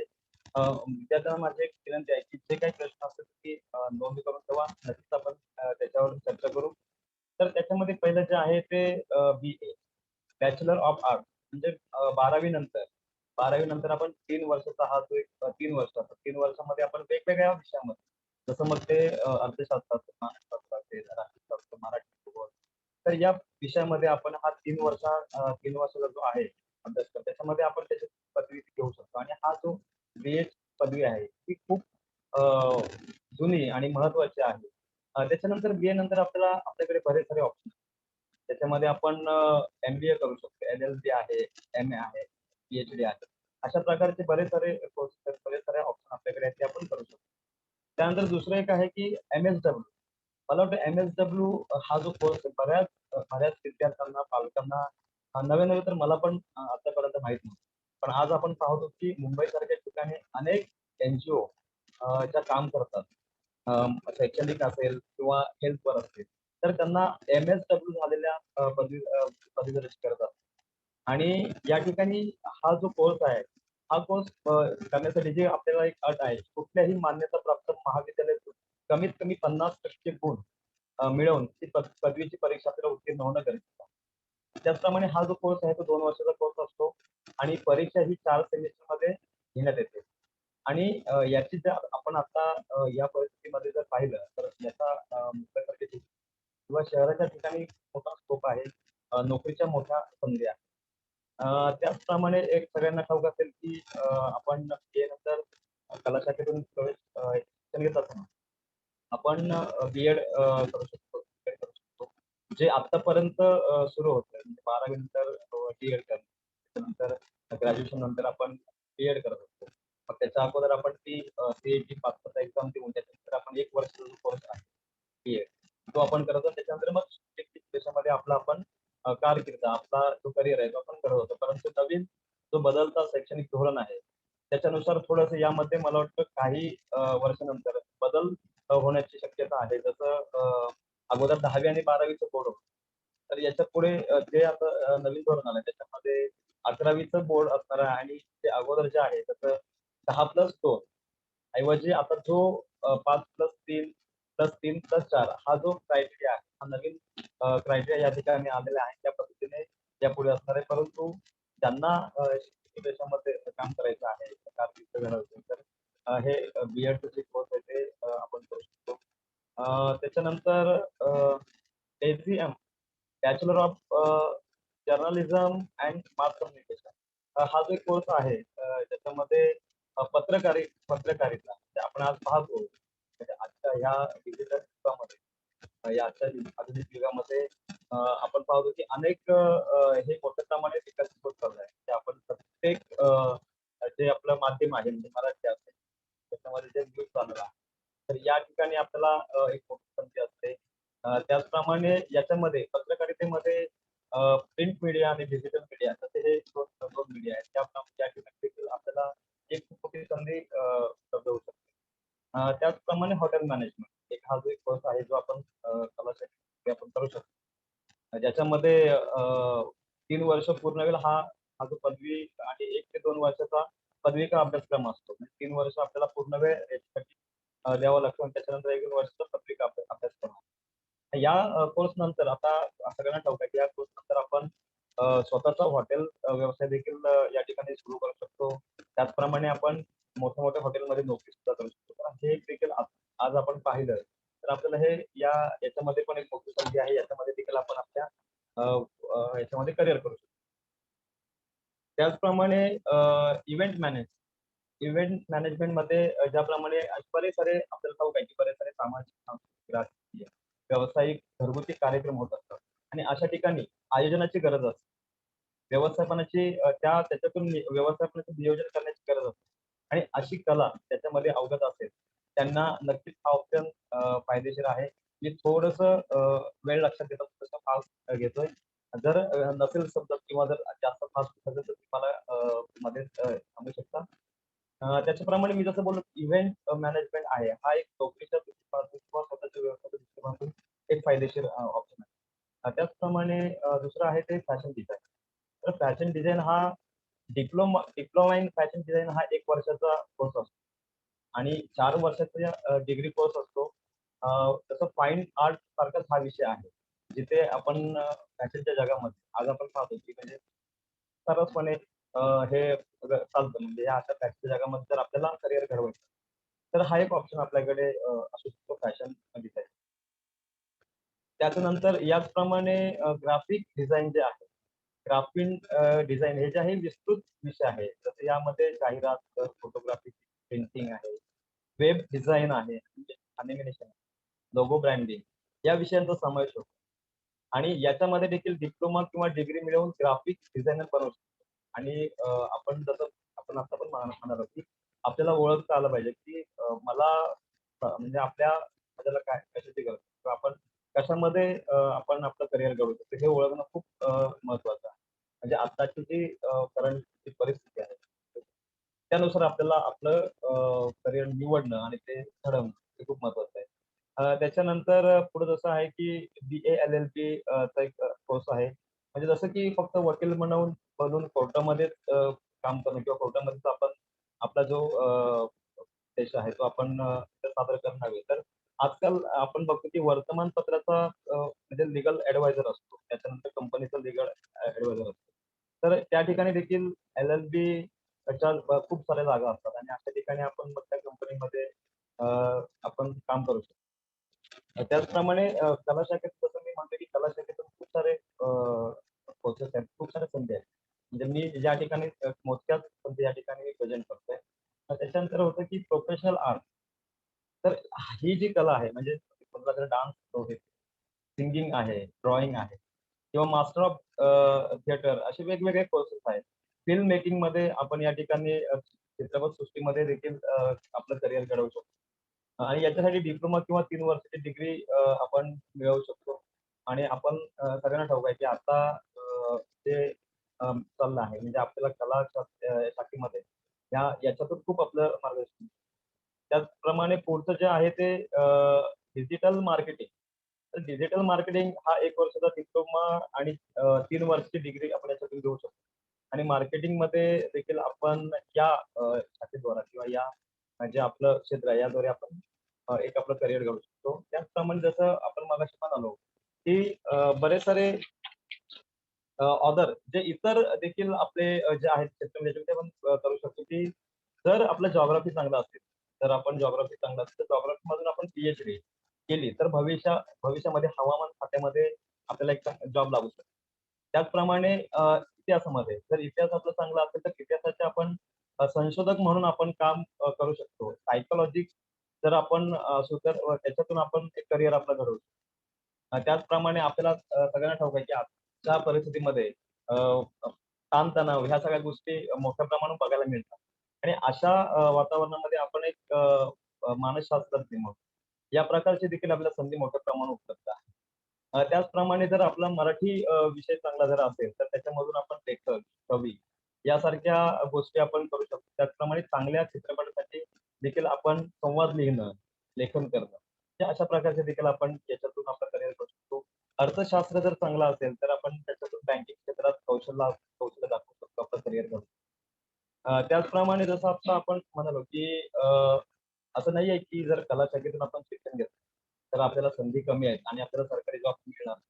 ही जी संकुचित हा जो विचार आहे, की तर आपण आला नाही पाहिजे. त्याच्यामुळे गव्हर्नमेंट जॉब पण आपल्याला या शाखेत खूप सारे आहेत. जसं आपण म्हणालो, की बीए नंतर आपण एमपीएससी आपण आता चर्चा करत होतो, की एमपीएससीची आपण जर केली, तर तहसीलदार, तलाठी, उपजिल्हाधिकारी असेल, टॅक्स इन्स्पेक्टर म्हणजे अशा प्रकारचे देखील आपण त्या ठिकाणी किंवा आपण या ठिकाणी त्या करिअरमध्ये आपण घडू शकतो. त्याचप्रमाणे युपीएससी आहे. युपीएससी मधून आपण आयपीएस, आयएएस अशा प्रकारचे अधिकारी म्हणजे आपण मला एकच सांगायचं या ठिकाणी आपण कला शाखेत खूप सारे कोर्सेस आहेत, खूप साऱ्या संधी आहेत मोठ्या प्रमाणात. ज्याच्यामधून आपण आपलं करिअर घडू शकतो.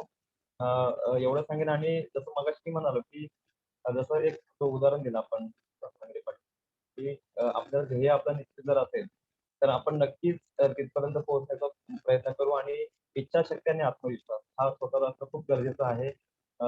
मला वाटतं मी थोडंसं धावतं घेतलंय, कारण वेळ पण या ठिकाणी पाहिली पाहिजे. आणि मला वाटतं विद्यार्थ्यांचे प्रश्न येथील तेवढे चांगले आहे, कारण त्याच्यावर आपल्याला, कारण आपल्या जो मेंटॉर सेशनचा जो उद्देश आहे, तो हाच उद्देश आहे, की या संदर्भात मुलांचे विद्यार्थ्यांचे प्रश्न आले पाहिजे, पालकांचे प्रश्न आले पाहिजे आणि त्यांचं जे डाऊट्स आहेत, जे प्रश्न आहेत, त्याचा आपल्याला महत्वाचं आहे.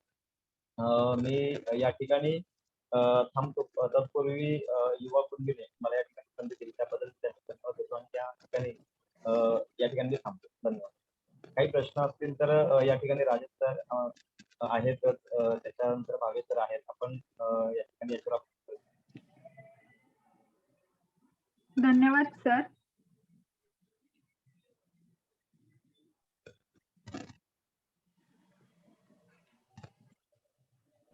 आपण हो, सर पूर्ण कव्हर त्यांनी मार्गदर्शकांनी केलेलं आहे. या ठिकाणी मनोज उमने सर आहेत. तर सर मनोज उमने सर, आपण थोडक्यात वाइंड अप कडे जात असताना मुलांचे प्रश्न सुद्धा एक प्रश्न पडलाय, तर आपण मनोज उमने सरांकडे जाऊयात. थोडक्यात आपण ज्या संदर्भात आता स्पर्धा परीक्षेच संदर्भात राजेश सरांनी, भावेश शिंदे सरांनी मार्गदर्शन केलं, आपण हे थोडक्यात करावं. आपण त्याच्यानंतर आपण वाइंड अप कडे जाऊ. मनोज उमने सर.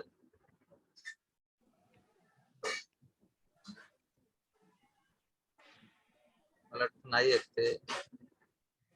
आपण एक प्रश्न आहे चॅट बॉक्स मध्ये, applied art is a good career and is there any scope. त्याने विचारले त्याच्यामध्ये काही स्कोप आहे का अप्लाइड आर्ट मध्ये. मी उत्तर देतो त्याचं. नक्कीच आहे. ज्या क्षेत्रामध्ये तुम्ही सर्वोत्तम करता ना, तिथे स्कोप 100% आहे.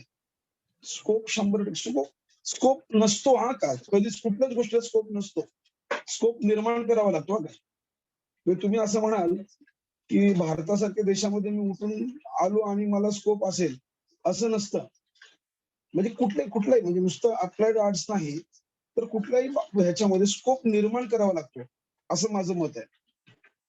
त्याच्यामुळे तुमचं स्किल, तुमचं त्याच्यात असलेलं ज्ञान आणि तुम्ही एकंदरीत काय आहात त्या क्षेत्रामध्ये किंवा त्या विषयामध्ये, त्याच्याने तुमचा स्कोप क्रिएट होतो. म्हणजे एक्झाम्पल सांगतो मी तुम्हाला. एका ठिकाणी मी इंटरव्ह्यूला गेलो होतो, जिथे मी आता आहे जॉबला. तिथे साधारणतः 1,500 मुलांनी अप्लाय केलं होतं आणि एकच जागा होती. एकच जागा आणि एकच शिक्षक त्यांना घ्यायचा होता. आता तिथे स्कोप नाहीच आहे ना कोणालाच. तुम्हाला स्वतःचे सगळे स्किल हे सिद्ध करावेच लागतील, है ना. आता अप्लाइड आर्ट्स ही सुद्धा शाखा मोठ्या प्रमाणावरती त्याच्यामध्ये पण असं ती वाढणारी शाखा आहे. ओके, तुम्ही त्याच्यामध्ये नक्कीच चांगलं तुमचं करिअर होऊ शकतं. पण मला एवढंच म्हणायचं आहे, तुम्ही 100% द्या, फळाची अपेक्षा करू नका. आणि राहिला प्रश्न असा, ह्याला जोडून असं सांगतो की स्कोप आहे म्हणून करिअरकडे नका येऊ. महत्वाचं वाक्य सांगतोय मी तुम्हाला, जे म्हणतोय ते. जिथे स्कोप आहे तिथे स्कोप आहे म्हणून, म्हणजे हा एकमेव अंकुश नसावा. तर त्याच्याबरोबर तुमची आवड, तुमची क्षमता हे सुद्धा आपण पाहिलं पाहिजे, है ना. आता समजा अमुक एका क्षेत्रामध्ये खूप स्कोप आहे, पण मला त्याचं काहीच येत नाही. आणि समजा म्हणजे स्कोप आहे म्हणून मी गेलो, मला आवडत नाही किंवा काय, तर मग तुम्ही त्याच्यामध्ये टिकणार नाही चांगलं. त्यामुळे अनेक पॅरामीटर असतात जेव्हा तुम्ही करिअर निवडत असता तेव्हा. पण स्कोप, मी मगाशी म्हटल्याप्रमाणे स्कोप निर्माण करावा लागेल तुम्हाला. येस.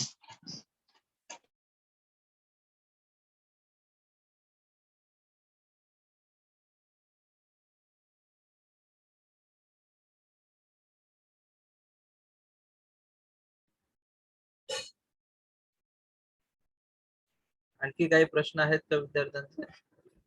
पास्टे तुम्ही जो विषय करू इच्छिता तो फार इंटरेस्टिंग आहे का, आणि जर तुमची आवड असेल ना, तर मला असं वाटतं तुम्ही त्याच्यावर 100% सक्सेस व्हा. काहीतरी वेगळं तुम्ही विचार करताय, त्याबद्दल तुमचं खरंच मी तुम्हाला अप्रिशिएट करतोय. आणि खूप वेगळं आहे, म्हणजे ही फील्ड फार वेगळी आहे आणि नक्कीच तुम्ही त्याच्यामध्ये खूप चांगलं काहीतरी कराल.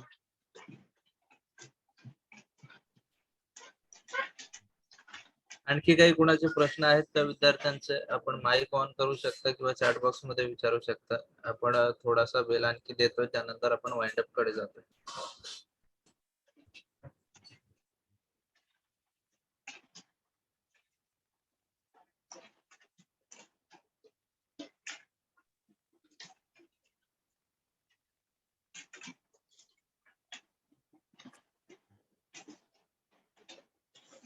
एक मगाशी देविदास बांधलेंनी सांगितलं, त्याला थोडस ऍड करतो मी. सायकोलॉजी आहे ना, सायकोलॉजी या क्षेत्रात पण बरंच काय करता येऊ शकतं का. म्हणजे जर तुम्ही ऍज अ काउन्सिलर म्हणून जर चांगलं करू शकलात ना, म्हणजे सायकोलॉजी या विषयामध्ये जर तुम्ही BA केलं किंवा सायकोलॉजी या विषयामध्ये जर तुम्ही मास्टर कम्प्लीट केलं ना, तर प्रचंड स्कोप आहे त्या विषयाला. आता लोकांनी फार दुर्लक्षित ठेवला हा विषय, पण खूप स्कोप आहे, खूप खूप स्कोप आहे. ऍज अ काउन्सिलर म्हणून तुम्हाला खूप खूप ठिकाणी संधी आहे.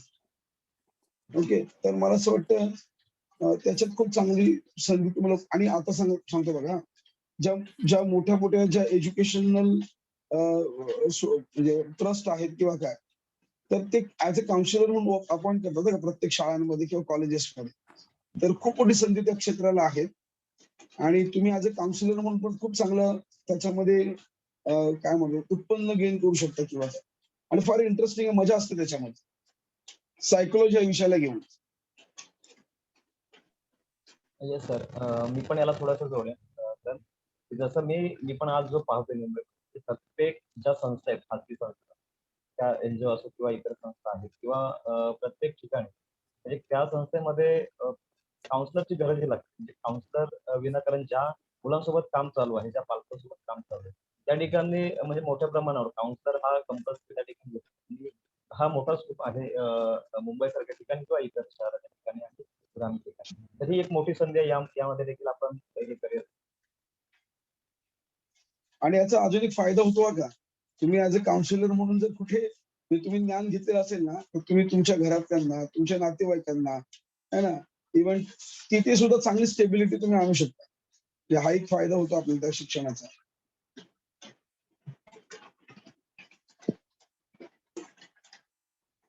येस, कोणाचे काही प्रश्न आहेत का अजून?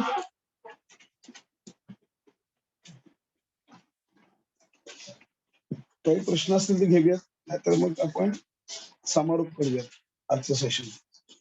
आणि बरं, आम्ही अवेलेबल असणार आहोत का? भावी शिंदे असतील, मी असेल, होमणे असेल, किंवा आपले देवीदास पांगरे असतील, हे आम्ही तुम्हाला उपलब्ध असू. तुम्हाला जर या संदर्भात काही जर शंका वाटली तर तुम्ही आम्हाला मेसेज करा.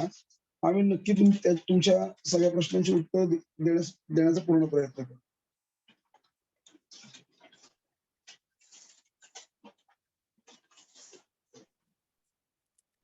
आपण वाइंड अप कडे जाऊयात. मला वाटतं विद्यार्थ्यांचे बऱ्यापैकी प्रश्न आजच्या सेशन मध्ये आपण घेतलेले आहेत. त्यानंतरही कुणबी युवा दलाच्या माध्यमातून म्हणजे हा सेशन झाल्याच्या नंतर आपण सतत तुमच्या सोबत आहोत. विद्यार्थ्यांना जे जे काही प्रश्न असतील किंवा जे जे काही शैक्षणिक समस्या असतील त्याच्यावरती आपण नक्कीच कुणबी युवाच्या जे नंबर्स आपल्याकडे आहेत किंवा शिक्षण विभागाला आपण सांगू शकता.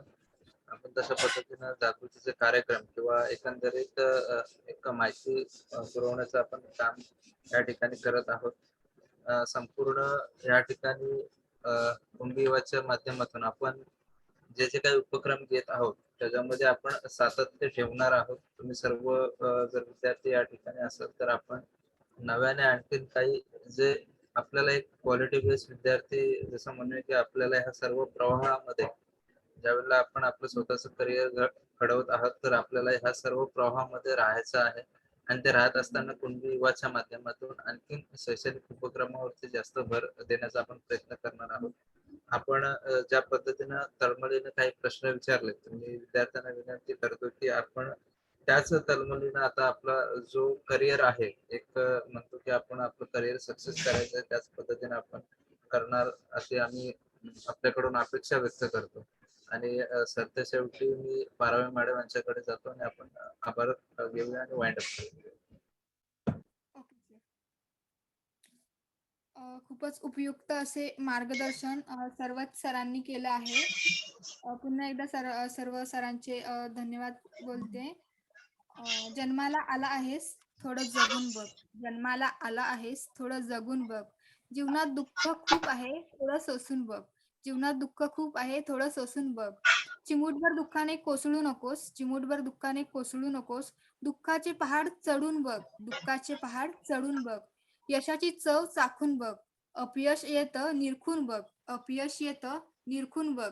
डाव मांडणं सोपं आहे थोडं खेळून बघ. डाव मांडणं सोपं आहे थोडं खेळून बघ. घरचं बांधणं सोपं आहे थोडं खेळून बघ.